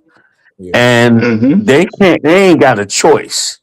Right. You know what I'm saying? They don't have you know, you called, if you seriously called up in here, you don't even consider yourself having a choice. You know what I mean? And so it's very good that this word goes out and pulls them all in. And let's face it, they ain't got much options on the Trump side. Right. You could do like Snoop Dogg and totally kiss his ass and hope you stay in his good graces, or you could, you know, just be free and say whatever the hell you want to say, since, you know, he coming up against everybody else so ruthlessly and so racistly. Why, you know, why try to bridle the shit now? You know what I'm saying? Yeah. Awesome. So I think a lot of them going to be coming out in the near future, and that's a good thing. I think finally a lot of what went on in the past, we finally learning how that's supposed to be done. Right. Something we did not know how to do before. Yeah, man. Like we was, you know, kissing everybody's behind, trying to hope that they don't come up against us or destroy our career or whatever the case may be. But now, shoot. Mm-hmm. And on top of that, they destroying Hollywood anyway. Right. Mm-hmm. Hollywood is falling apart over there. Yeah. You know what I mean? They trying to hold on with, Avatar and Wicked 2 or whatever, but that ain't keeping Hollywood floating. No. Just them two movies. That ain't how many movies didn't come out. Yeah. It show you that they up against, some real heat. Yeah. Man. I think Trump realized the same thing you saying. That's why he pushed that deal with Paramount and Sundance. And now that they're trying to take over the whole Netflix streaming with Disney, with Paramount and Sundance, the two major movie houses. And that Sundance made all them Mission Impossible movies, all them good white movies that white men like, white supremacist movies. He's saying it. He said, let's get people back to the movies because Hollywood is dead. We need to bring Hollywood back home. He said, all these movies you're filming outside. He said, let's revive the movie industry. Let them come here. Let them do it here. So it's exactly what you're saying. This industry has done failed so much. What I mean? But now the truth is out. People thinking different. Of course, him just being the devil, being so greedy, the streaming done took over the movies. The same prefer stream a series than go to a movie. So much people prefer to do it than go sit in a movie theater. So they for sure trying to bring that shit back.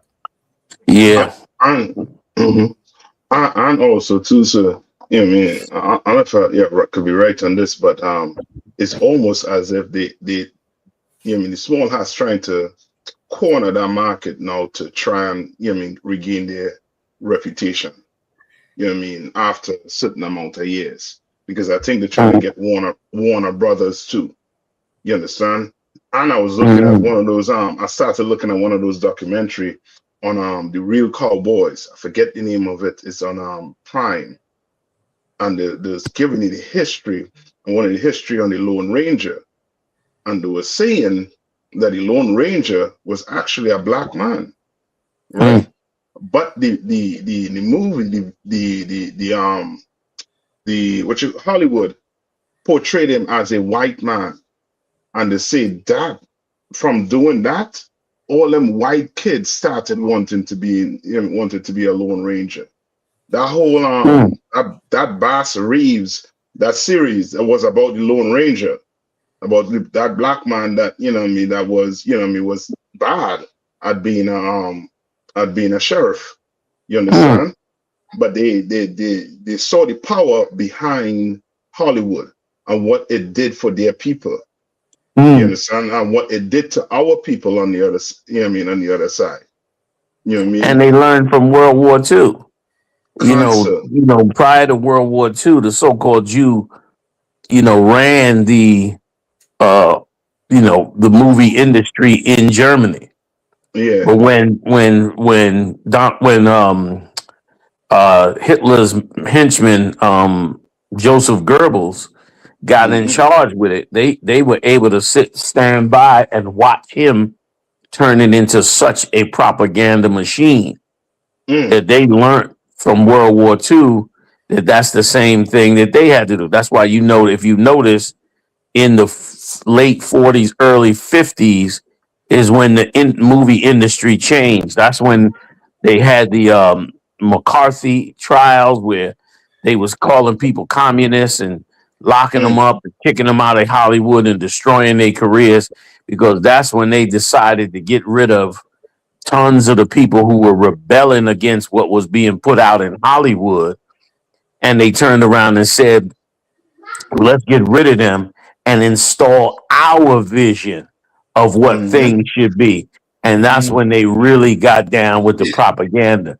By the 60s, they were already using agents and creating hippies and making all kind of movements, and they were controlling it and utilizing it in Hollywood, which meant many of those so-called Jews who helped them during World War II they gave power over the movie industry in the United States, in many cases, to push the same propaganda on Americans. You know what I'm saying? And one of the major ones was, of course, putting it on us. You know what I'm saying? Like if you really look at these cops and the anger and attitude that they have, and you go back and look at the TV shows in the 90s and so forth, they manufactured that anger in those police officers. They put cases, they put on TV shows, cop shows about cops frustrated over the crime, frustrated over criminals getting away. And so as a result, they showed the actors becoming angry at these criminals and what was going on, and the perceived notion that the system was not good enough to catch these criminals. And as a result, it taught cops who were watching these TV shows, it taught them that it was okay for them to be frustrated and angry when police officers, they could be frustrated and angry when, they were angry, got frustrated with criminals. And so as a result, you got cops today, they're so angry with criminals, and it ain't even a reason for them to be angry. But it's really, they psychologically been played into that mindset. Also, too, if I could throw one more of them out since we talking about it, Shaft, they pushed Shaft, and the movie Shaft became big because Shaft was the first movie about a black cop or they didn't even make him a cop yet, but like a black investigator helping the white cops. Before that, all the movies had black men coming up against the cops and looking at the cops as criminals. You know what I mean? Oh, it's not so-called New Year's Eve, right?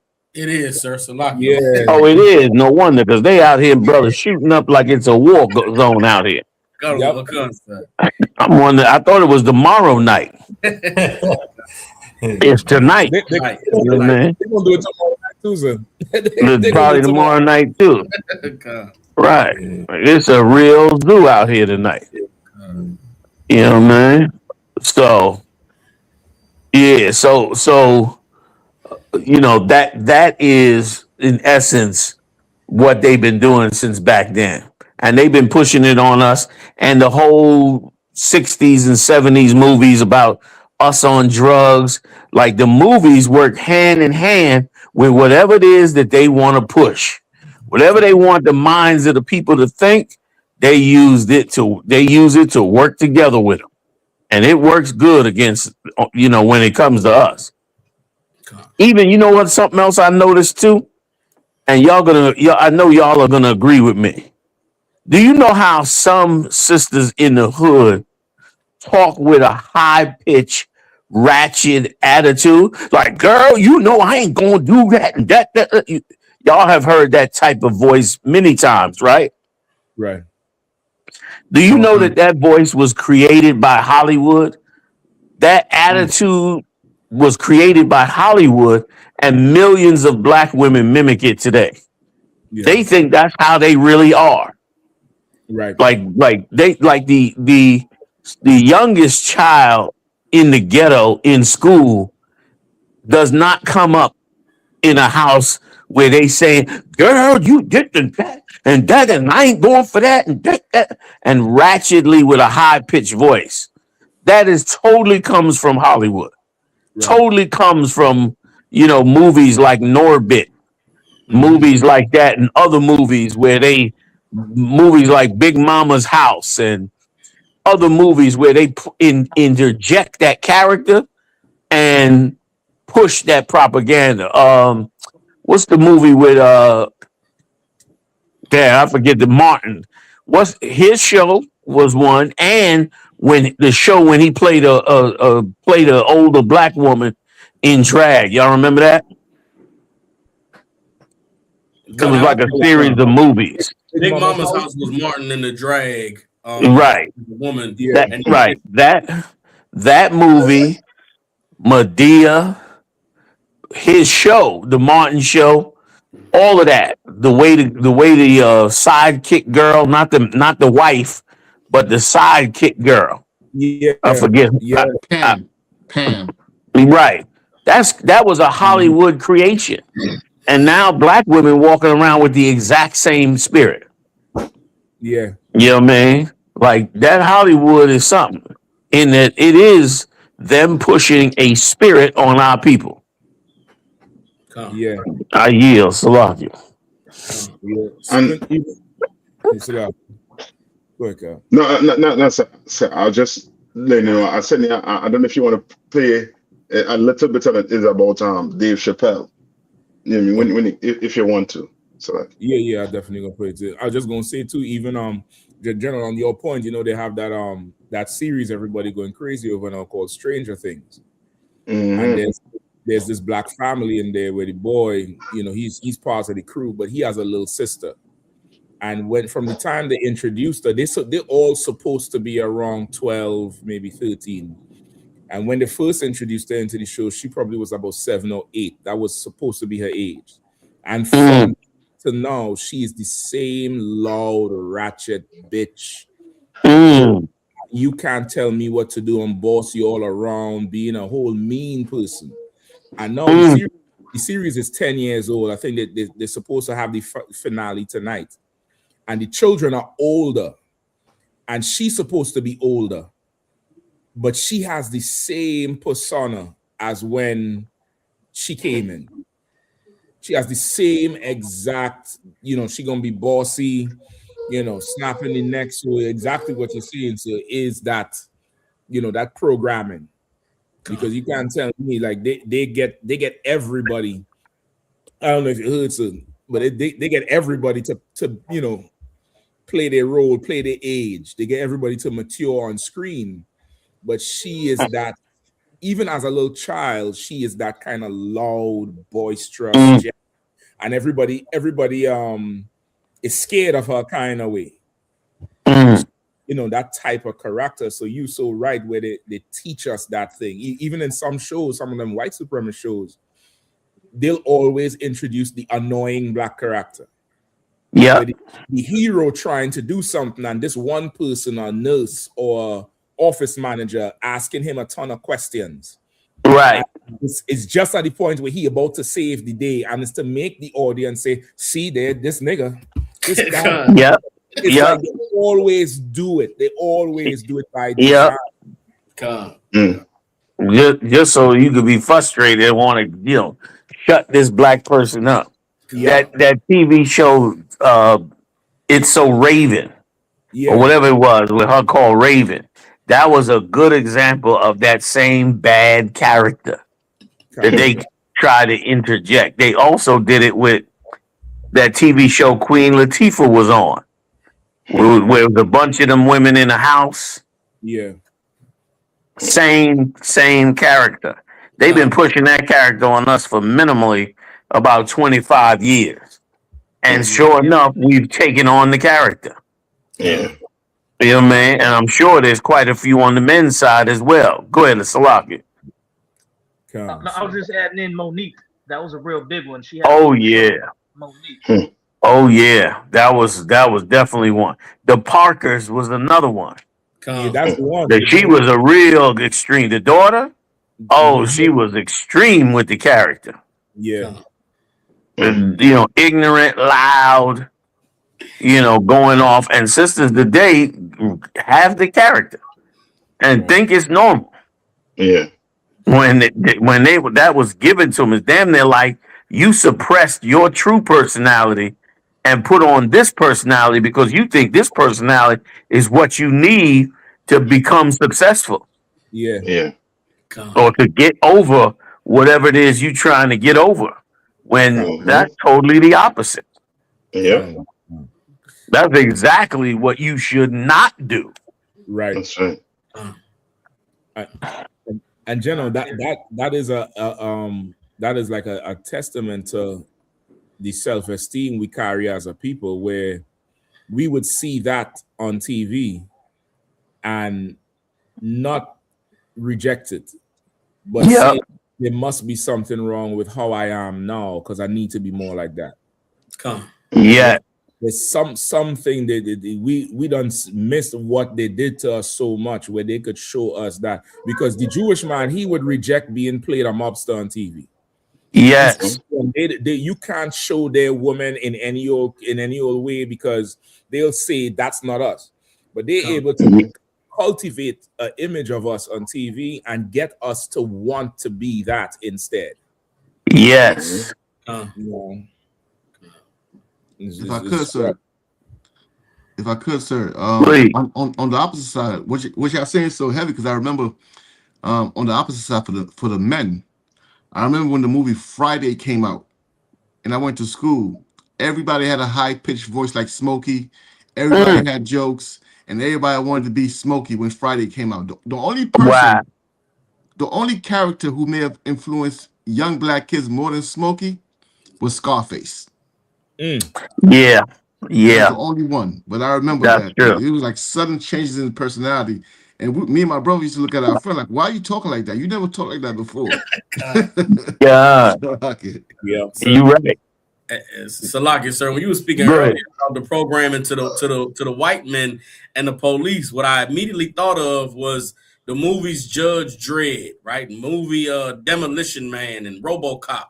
These were cops who were given, because they justice and order wasn't being served, they had to become judge, jury, and executioner. You go back and watch Judge Dredd with Sylvester Stallone, the cops became the judges and the executioners on the spot. They find a criminal, they take him to court right there in the streets. And if you found guilty, the judge will put you down. You know what I'm saying? It was the same thing with Demolition Man. Demolition Man was about a future where crime just, nobody did nothing. Everybody was all weak and soft, and they had to thaw out Sylvester Stallone to come back from the evil 90s past to come and put a criminal down. Of course, he was a black man.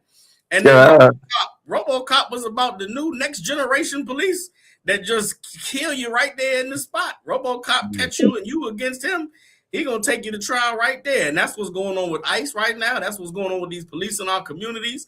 Like you right, sir, they absolutely program them that this is, if you want to be the hero, if you want to be the stand-up one and the man of the day, this is how you take charge. And that's why that's what the spirit behind the police is now. It's all Listen, you right. Like that's why they in that same spirit now. They angry. Like it's like if you are angry about the crime, you're justified in violating the law yourself. Yeah. You know what I mean? Like it's like if you believe, if you are in your heart, these crimes are so wrong and this criminal is so wrong. It's like, oh, you have the right passion. So if you break the law a little bit, it's okay. Because that's what goes on in them shows. I went back, man, and looked at Law and Order. I used to love to watch Law and Order. Yeah. The TV show. But I went back and looked at Law and Order, brother, and I said, God damn, this was an evil ass show. Like I went back and looked at it like, oh my God. The evil that they, especially the early episodes. Right. Like they treated Jake like terrible. And it was like they was justified because they was pissed at this crime that he committed, pissed at all this drug money, or pissed because he violated some child or did some heinous act. So they breaking the law to get him. You know what I'm saying? Yeah. Which is, ridiculous. You know what I mean? Which once again just teaches them to be criminals when they see a black face. To violate the law and to violate their oath whenever they see a black face, which is exactly what they would do. You know what I mean? Which is exactly what they would do. Well, I guess the hood done shot up all their ammo. Man. They ain't no way they got none left to defend their damn house. These Negroes then shot up the whole damn neighborhood for about an hour and a half. They finally stopped. Yeah. Sure, man. In about 45 minutes, you're gonna see the red light, the amber lights from the ambulance. Yes. It's about 45 minutes. It's gonna be all on your cameras everywhere. You know what I mean? Ridiculous. And it's totally quiet now. No cars moving, nothing. They back to getting high. Wicked ass holiday, man. So yeah, so they've been shaping our character, and that's why the Bible, once again, that's why the Bible is so amazing. It's so amazing because you delve into a world that is a true world. The Lord ain't meant on nothing we did, righteous or wicked. Right. You know what I mean? Obeying or not obeying. But you get to delve into that world, and by having an alternative world, you get to examine this world against that world, which helps to open your mind from the propaganda. You know what I'm saying? Like, you need a frame of reference if you're gonna learn exactly who you really were. You know what I'm saying? It's like you need a frame of reference. Like, if before you went to jail, if you wore Adidas shoes and sweatsuits and a Kango hat, now when you come out of jail, you done lived a whole different world and a different lifestyle. But at least you have a frame of reference to go back to. Right. And you can start there and then update yourself, as needed. Well, guess what? The same thing happened with us. Like, we didn't get caught up in it because we had the Bible as a better reference to look at. And balancing it against this world, we start to see how much this world is not a world of the Lord. Which breaks us free from the brainwashing, where everybody else is just going with the flow because the flow is all they know. No pun intended. Yeah. God, are you? What's that? Yeah. Well, man, like without being able to go back and learn about Egypt and Assyria and the Roman Empire, and learn about our empire and the way we were and the way we made decisions and the things we did to live and survive and the things that was our culture. You know what I mean? And in examining those great events written of in these scriptures, we would not have a frame of reference to go back to. All we would know is what's around us. Right. All we would know is this, and if they're propagandizing it, then you really have no frame of reference to know that you're being told lies. Right. You know what I mean? You don't have no frame of reference. You have no, connection to be able to say, wait a minute, this is not how we should be. This is not who we are. This is not our way. And without that, you bound, which is why nations in those scriptures in the past did just that. Did just that. Turned around and removed people from their land and put them in other lands just like us. Right. The brothers and sisters that came over here to the Americas in the early days and during the Assyrian Empire, they did it leaving the Assyrian Empire. They had already been removed from Israel.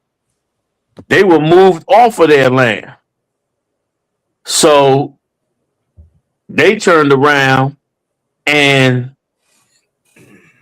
left that land to move to a much further land, which is what they did. You know what I mean? And that's how they got over here. And they still didn't have their identity and stuff. They still had to wait on the Lord, bringing back all the scriptures and the knowledge. And only now is it coming back for everybody to wake up and realize, from our frame of reference, the Hebrews, the black people in the Bible, who we are, and we can get back to ourselves.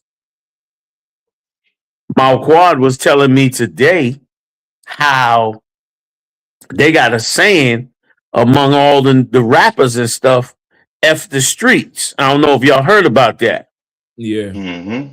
Yeah, it's like now they're all saying F the streets because they realize that it's really the prison pipeline.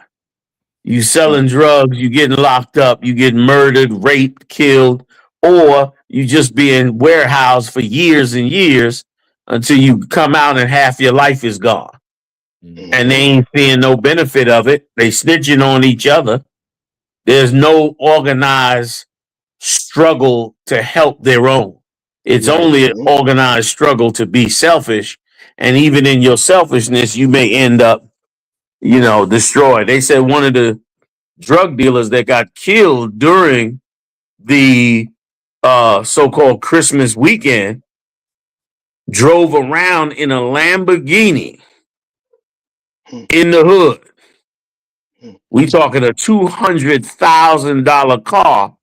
He's driving around in it in the hood. You understand? Putting on the culture and identity of this place. Even the money and the wealth is not making them succeed. You still end up in a box, and who knows who takes your Lamborghini? I guess it goes back to the dealer in most cases. So I guess many of them have now come to their senses and realized they were pawns in the game. All these rappers were pawns in the game used to get the masses of our brothers to be locked up in prison. In many cases, they did not know. In some cases, they did know what they were doing. Right. But that propaganda was used through them to bring our brothers into the chains. And it's a good sign that they now finally waking up and saying F the streets, meaning F this world, this lifestyle we've been living. It's keeping us on the bottom. You know what I mean? While they up in the top, living deliciously. Them trillions and billions and millions that they getting, is going to somebody. And if I could, oh my goodness, man, I heard the governor of Minnesota say this himself. I heard him out his own mouth say that Trump is flaring up the issue with the Somalis, but that the issue with the Somalis have been going on for a long time. That's what he said. Like it's been going on for a long time. So they've been known about this scam. Right. And obviously some I stick to it. It'll come out eventually. Some clandestine agency is the one that ran this. And now we're hearing about Somaliland. And guess what? The Israelis are talking about bringing Palestinians there. So was this an Israeli Mossad operation to finance getting that land to finance them breaking off from the rest of Somalia and creating Somaliland? How did this go under the radar of the governor for so many years? We ain't talking a little bit of cash. We talking a bunch of cash. Yeah, billions. And nobody flagged it. Nobody saw it. Nothing. Come on, man. Yeah. What's going on here? So they've been propagandizing against us and keeping us asleep. And it's about time that brothers wake up and say, damn, we sleep. We rapping about killing our own while they moving $1 billion out the country all the way to Somalia under the radar and nobody even see it. Yeah. And then here's what's the worst. Here's what makes it even worse. They'll point to that if this scandal had not come out, they would point to those Somalis in Minnesota and they would count them good American citizens. They'll say, look how hard they work. They built up their stores and their restaurants. Why you black people can't do that? Yeah. You know what I mean? They come over here, they respect all the sweet things that they like to say that an immigrant accomplishes in this empire. They would love to turn around and trash us up under it. Come to find out, they've been scamming the whole thing is a scam. I bet you there's so many of them scam. I bet you all that talk about them Japanese is a damn scam. Yeah. You know what I mean? That model minority. That was a big old scam. Yes. And I bet you there's a whole bunch of other ones of them scams that we know nothing about. We've been really, really abused here. We've been really suckered here. 2025, they pull $1 billion out, and we sitting here like suckers, still trying to get a Walmart job. Damn. Slug, I yield. And general, $1 billion in about 4 years. This ain't a Wow. over 10. They say this was the COVID money. Wow. That COVID relief, federal relief money they took, $1 billion in about 4 years. They done, like, that's crazy money. That's the economy of some small countries. That's $250 million a year. A year. A year. From one state. How the hell you siphon off $250 million and not come up on the FBI radar? Right. If the FBI can't get on the radar of somebody stealing $250 million, why am I trying to balance my checkbook? That's right. You know what I mean? Like, come on, man. They would have definitely caught that. And they're immigrants too. A nation and dark-skinned people. You telling me they ain't have agents on that? There's some bloody hands in the midst of that. Not to mention how much of that money was taken from us. Yeah. Once again, they've kept us in such a delusion with Hollywood, with the music industry. They have put us in such a trance that we don't even have an inkling of how much money and how rich and wealthy the country is. We in utter poverty and just confused as to how these people are doing what they're doing. We probably black people probably go to one of them Somali stores and say to themselves, man, how the hell do they do it? Probably looking at them like they better than them, looking at them Somalis like they were better than black people. Yeah. Look at them like, walk into their store with a certain amount of respect because you think that they have done better than we have. You know what I'm saying? And think that they've been a better citizen than us. And let me tell you something now. When you believe that propaganda, and I know y'all know, it makes you hate your own.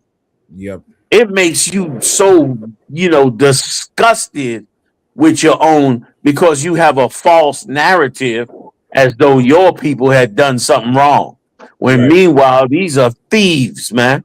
Criminals financing a military group to fight against their own government and to create a state of their own, all just so you can deport millions of people from Palestine off their own land. Right. We not diabolical enough. Yeah. We ain't diabolical like them are. Like we are goodly. We're a goodly tree. You understand? Scripture said Jacob was a killer of the ground. The Esau was the hunter. Yeah. Jacob was wiser than him, but he's I know we like to portray ourselves as bad, but I gotta tell you, we nowhere near as vicious and slimy and horrifying as this man is. Yeah. He moved $1 billion out the country through the Somalis and build them homes and restaurants at the same time and never say a word to us. That's like Iran-Contra without the dope. If the dope ain't involved, who knows? Before that money got to Somalia, who knows where it went? Right. Without the Bible, we are too unequipped to understand this world. Right. We're unequipped to play on the world stage unless you read these scriptures. Right or wrong? Correct me if I'm wrong. No, you absolutely. I yield. You are 100% right. Because and if I could, go ahead, Cap. Oh, Go I didn't ahead, know if Cap. you can hear me. You can hear me good, Salaki. I We mean, hear cut you you off there. fine. I You was gonna shop was say yielding, letting on you in, speak. Go ahead. to Go, go, come on, go. Khan. And piggybacking off of what you were saying, Commander Johanna, they another thing that's been affecting these like the younger generation as far as pulling them away from the glamour of the hip hop world and the NBA world and all that is the streamers. A lot of people are in the internet, but a lot of people are seeing how much money the streamers are making, and a lot of the artists, the rap artists, they seeing how much money the streamers are really making, and they trying to jump on the bandwagon because Right. also with the internet, you also have a lot more of the exposure of what people are seeing on the video. So you got these rappers that say he got a video with 10 cars. Okay, they looking at the license plate and saying, "Oh, all those cars is rented." They're seeing the They catch concert it. aren't matching the tickets. The certain rappers they got 100 million streams on the internet for their song, but their concert ain't selling out. They canceling the tours. They don't have enough tickets. They got videos of the concert. It's like 10 people in there, but you Wow. thinking he was some big super big rapper because of his views. So a lot of rappers are falling off in real time faster. Wow. You know what I mean? And it's people are they got videos of rappers doing DoorDash and Uber. And so somebody said, Yeah. "Hey, ain't you little TK? What you doing with the DoorDash?" He's embarrassed. He's like, I'm just trying to make my money, But he was a big rapper on the thing with a big bankroll on a YouTube video, 6 months ago. Wow. So a lot of it being exposed through the internet, which is making a lot of people fall off from that. Which people been talking about that for a long time. How the money in the cars is rented, the houses is rented, they don't own it. So but now it's coming out quicker in real time, and they spotting the fake riches quickly. And then the second thing, another thing that's heavy with what you're saying about the world stage is they know through when I was studying it's like personality studies, like studying the personalities of people. They know it's between 40 to 60% of any given population that have a personality to conform, to purport themselves to become something that people are expected of them.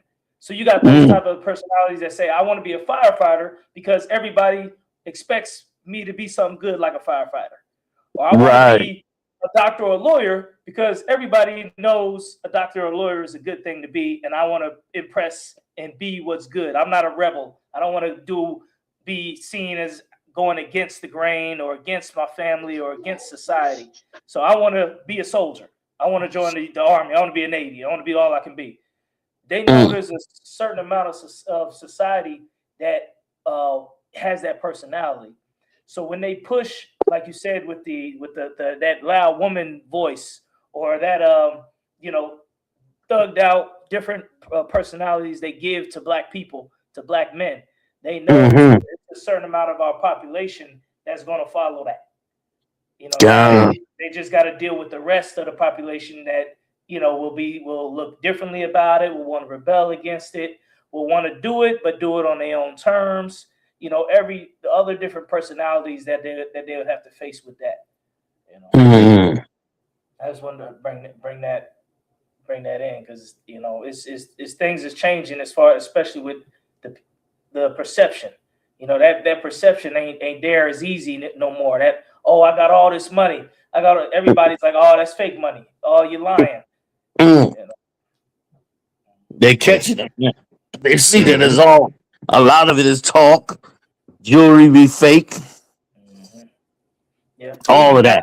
They even got the youngsters running around with a little diamond tester, and they be making YouTube videos. They go around, "Let me see your chain," putting the diamond tester on it. Damn. They got to test to see if you fraudulent or not, huh? That's crazy. Man. And they starting to kill each other so quickly. Like the minute one of them gets a little recognition, you find out that he's been, part of a horrible crew, and now they want his life. Mm-hmm. I yield. So, Salaki, if I may too, and just to piggyback off what Captain Kapash is saying, and I see why it is so important that the strong man is not bound, because a lot of these things, like, okay, because I was fortunate enough to grow up with my pops in a house for the majority of my childhood until my parents split. A lot of the illusion of this society, we weren't allowed to be illusion, like we weren't allowed to be tricked by. It's because it's like we had somebody here to snap out of it. Like, that's not what that is. Like, I have a core memory of, I remember we was walking into Walmart and they would have these machines right outside of Walmart where you can put a quarter in and use the claw to grab one of the toys that pull up. Right. And I remember I was I was asking my pops, can I get a quarter? Can I get a quarter? He was like, man, it's rigged, man. It's like, it's rigged. You're not going to win. And it at that age, it was like, damn. But it was like, it set the tone for really putting us ahead from what I noticed my peers around me. It was like, you couldn't hustle us with the illusion of what, the streets is the life to live. And I want to be a rapper. You couldn't, like, having a strong father in the house, it stops you from being gamed up by a lot of the illusion of this place. And I thank the Lord for giving me what I had, because for certain, I've seen the difference in the brothers in my same age that were around me that got caught up in the illusion of certain things that appeared to be one way, but was just another hustle. So what you said, we need a black man in every black house, General, that was revolutionary, because I see it from the ground level. It starts there. So like it. Listen, you're saying heavy in that. Okay, you need a leader in every house, right? So that the leaders can come together and make the whole nation safe. But if you have nobody to raise the leaders, they just get cut off. Right. Like, they came in there with that crack in the 80s, and that was the end of any chance of fathers being in the house. Yeah. Which means from that point on, everybody had to grow up with no father.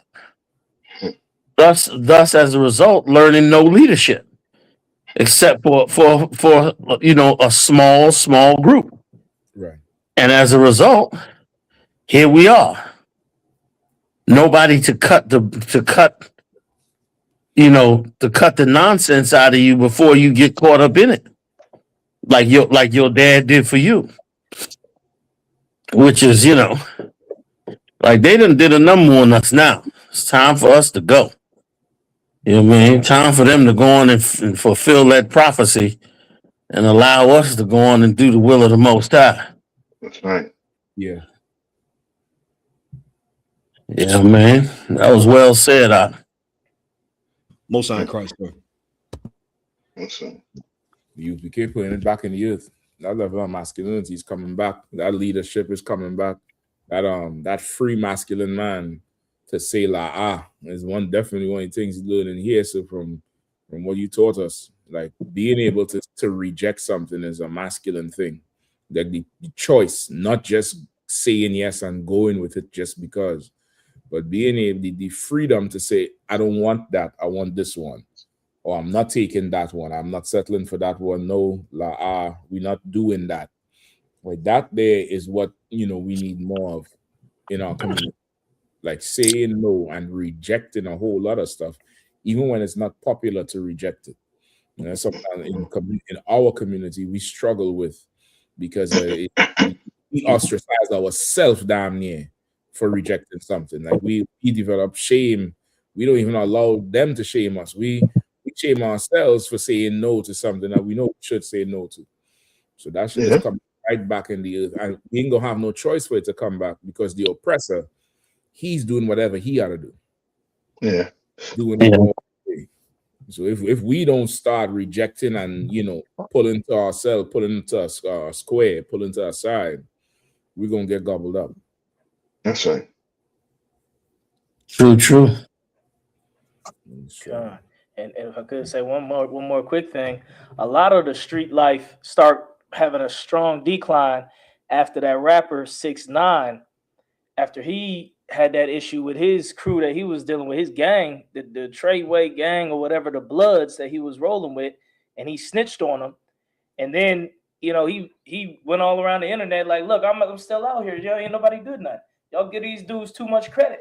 There's a snitch in this neighborhood. I know a snitch in Harlem that's walking around. There's a snitch over all over. He starts going around and running all over around and just start clowning all the so-called street niggas that's supposed to, oh man, snitches get stitches, snitches this, snitches that. I rode around with no security. He went all over the internet doing that. He's still on the internet. Still ain't nobody did nothing to him. So a lot of they lost a lot of clout, like a lot of that gangsterism, that street life, the rapper who got a street crew and this and that. They lost a lot of respect after that. You know what I mean? And so it started going downhill. You know what I mean? Because that was big in the hip hop community. In the hip hop community, everybody figured, oh man, it's done for him. They're gonna go get him. Somebody go get him. And then everybody who say that, it's the internet now. He go to them on the internet and be like, well, why don't you come get me? Why don't you do it? Oh man, you see, if you was right here, I'd do it. But they know they ain't about to do nothing. You know what I'm saying? So it's good though. The street life need to go down. Esau done took it over and playing everything. Yeah. You watching the internet, he listening to the songs, everything is evidence. He's playing everybody into so he could fill the prisons with our young brothers, fill every institution that he could get free labor from. Like the whole thing is a horrible game they're playing with our youth. You know what I mean? And with us all, even the older generation, destroying it. So there's no continuity from the older generation to the young. Is a big gap in a generation. Yep. It's a huge generation gap to the point we don't even recognize each other anymore. But amongst the other nations, they ain't really got that generation gap. They're musicians showing the young musicians what to do. They're businessmen showing the young businessmen what to do. They're sportsmen putting the younger sportsmen on. We the only one who always have that, beef, that fabricated beef. And we the only ones that got to start from the bottom. Always. Every generation. Like Always. they building, they living a life. Even if they are heathen, they still live a wonderful life because their neighborhood, their community is not under attack directly. They take some falls and some setbacks, but as a community, they building their homes up and building their businesses up and under no threat of having any problem. Like, how many East Indians are in this country? They don't feel under no gun. Certainly the white groups like Ukraine and so forth, they don't feel anything. And neither do many of the even the Arabs. Even the Arabs don't feel, with all their terrorism and all that, they don't feel under the gun like, oh boy, we're going to get deported. It's only the Lord's 12 tribes that they're going to go after. Yeah. You know what I'm saying? And filled with propaganda. Ain't nobody tainting no East Indian music. Ain't nobody tainting any Arab music. Right. Ain't nobody making movies propagandizing them. That's right. Ripping away their culture. Right. You know what I'm saying? None of that. Ain't nobody ghettoizing their neighborhoods and their communities. You know what I mean? They becoming mayors, and you see that cat in New York just became mayor. You know what I mean? Yeah. That's all them little businesses came together and financed him. Now he's in charge. They're gonna get even more. But what happens with us is we got to start from zero every generation, like you just brought out. So it's a good thing. And here's another thing that is going to be colossal in the midst of this whole series of events. As they begin to say, F the streets, now they're going to say, what should we be doing now? If we ain't going to go to the streets, which means they're going to have to start looking at those preachers They're going to have to start looking at where the wealth is at in the black community. And the black community is going to have to start examining how are we really going to help them? How are we going to help young black men? And that's something they never gave a damn about. Matter of fact, blamed black men for it. And will try to continue to blame black men and women for it. But now, you know what I mean, everything you wanted them to stop, they've stopped it now.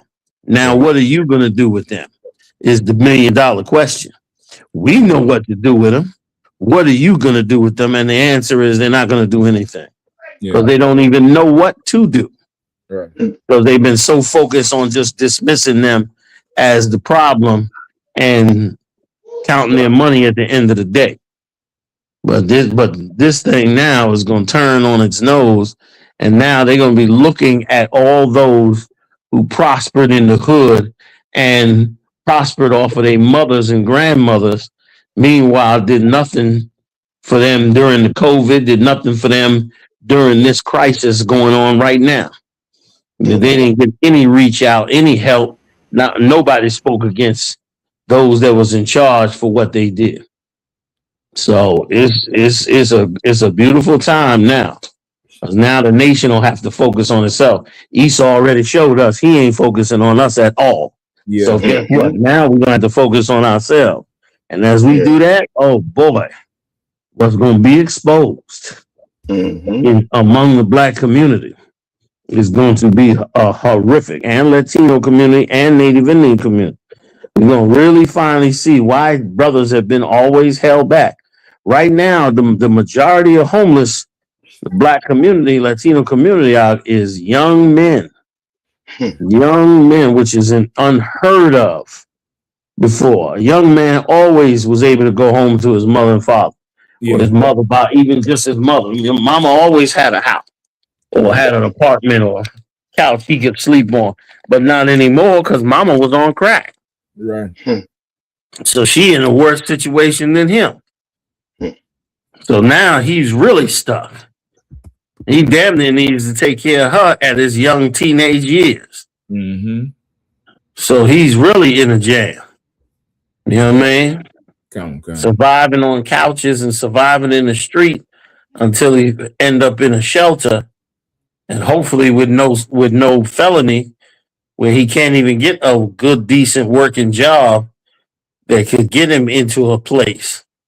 Not to mention not being caught up into the violence necessary to defend yourself in these streets or just on the random. It's a horrible, horrific situation.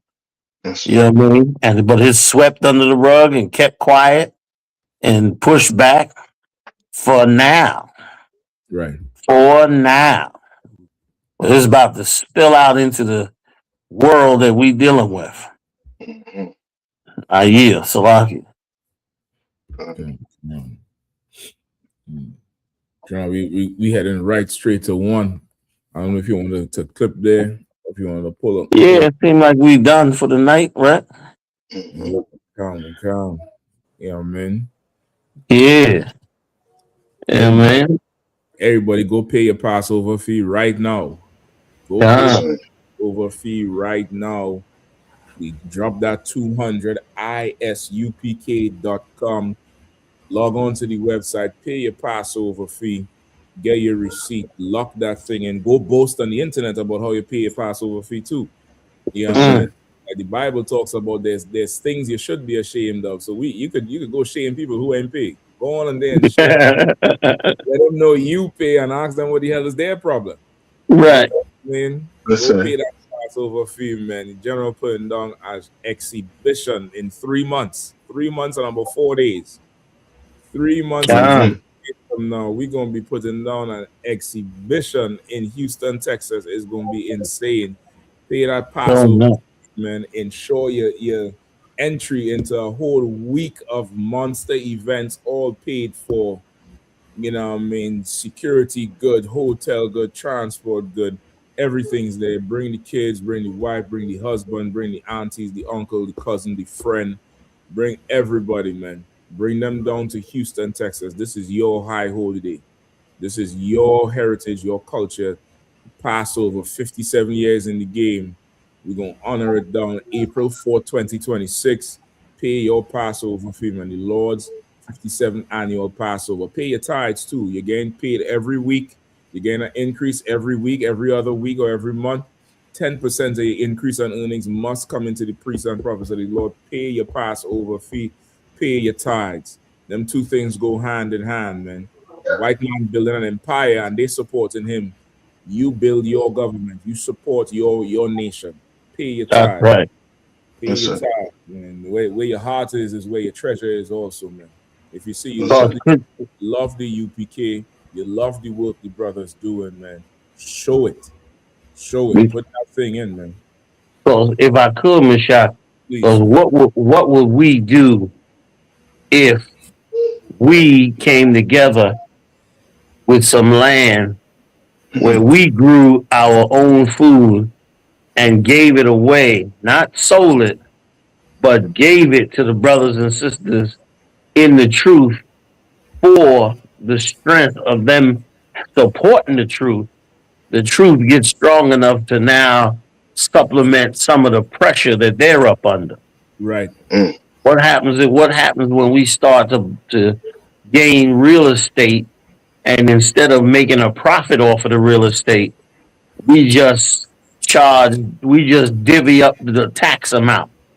And everybody pay a piece of that tax money, and now your rent's $200 instead of $2,000. Right. You know what I'm saying?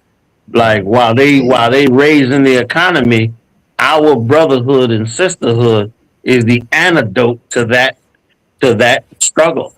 Right. You know what I mean? Making sacrifices for our own is how we, rebuild our nation during these hard times. I don't know no brother that wouldn't want to get his rent reduced $1,800 while living next door to his own brothers who he can count on and be trustworthy with. Right. And for those brothers to be so right that the school decides we don't need to make profits off of this building. What we need is to use this building for housing as many people as possible. Right. So let's just cover the tithes. Let's grow. What is it going to be like to come every week and get a free bag of potatoes, onions, and garlic? You know what I mean? I went in the store the other day, man, and red peppers were $2.50 for one red pepper. That's crazy. You know what I mean? I felt like I had a gun in my back. 200. I had to look left and right to see if was it a prank? $2.50 for a damn red pepper. You know what I mean? And if you a man that cooks still, what you gonna do with no red pepper? Right. You know what I mean? Or green pepper. Yeah. Or onion or garlic. What if the Lord's prophets would love the nation enough to take that money and build farms in areas where we can stop participating in a slave economy, right, and start participating in a charitable economy. Start participating in a brotherhood economy. It would be a great relief to us. Yeah. And it can be done with the right brotherhood and the right leadership. Right. Right. Absolutely. Yeah. Absolutely. Once again, UPK is where you're gonna get the vision. Is where you're gonna get damn right clear purpose of what is on the the forefront, what's on the horizon for us. You know what I mean? Yeah. So we gonna build it even if you can't see it. Yep. We gonna build it until you're able to see it. You know what I mean? Yeah. We gonna do this damn thing right here. So to Water again, Journal, for coming through tonight and joining Most time Christ, Water for having me. I get up with you, warriors. Talk to y'all soon. To Water, so Alawapan, yeah. To what? Barat. Yeah. How about Yabashim Shabraka Thumb to Water. To Water to you.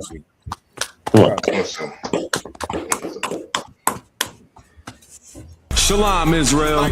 It's that time again. The ISUPK, under Commanding General Yahana, presents the Lord's 57th Annual Passover. That's right, the Lord's 57th Annual Passover, April 4th, 2026, in Houston, Texas. All Black, Hispanics, and Native Americans are commanded to observe the Lord's Passover. This will be the biggest Passover to date. You do not want to miss this. Fresh lamb, fresh wine, and bitter herbs as commanded by the Most High. Only $200 per person ages 17 and up. The biggest event of the year. There is only one Passover, and it's under Commanding General Yahana. See you there, Israel. Shalom. Nobody else there to compare to. Train for war, men of war, and war like apparel. Prefer our leaders, can't get between us. Watch where you stepping.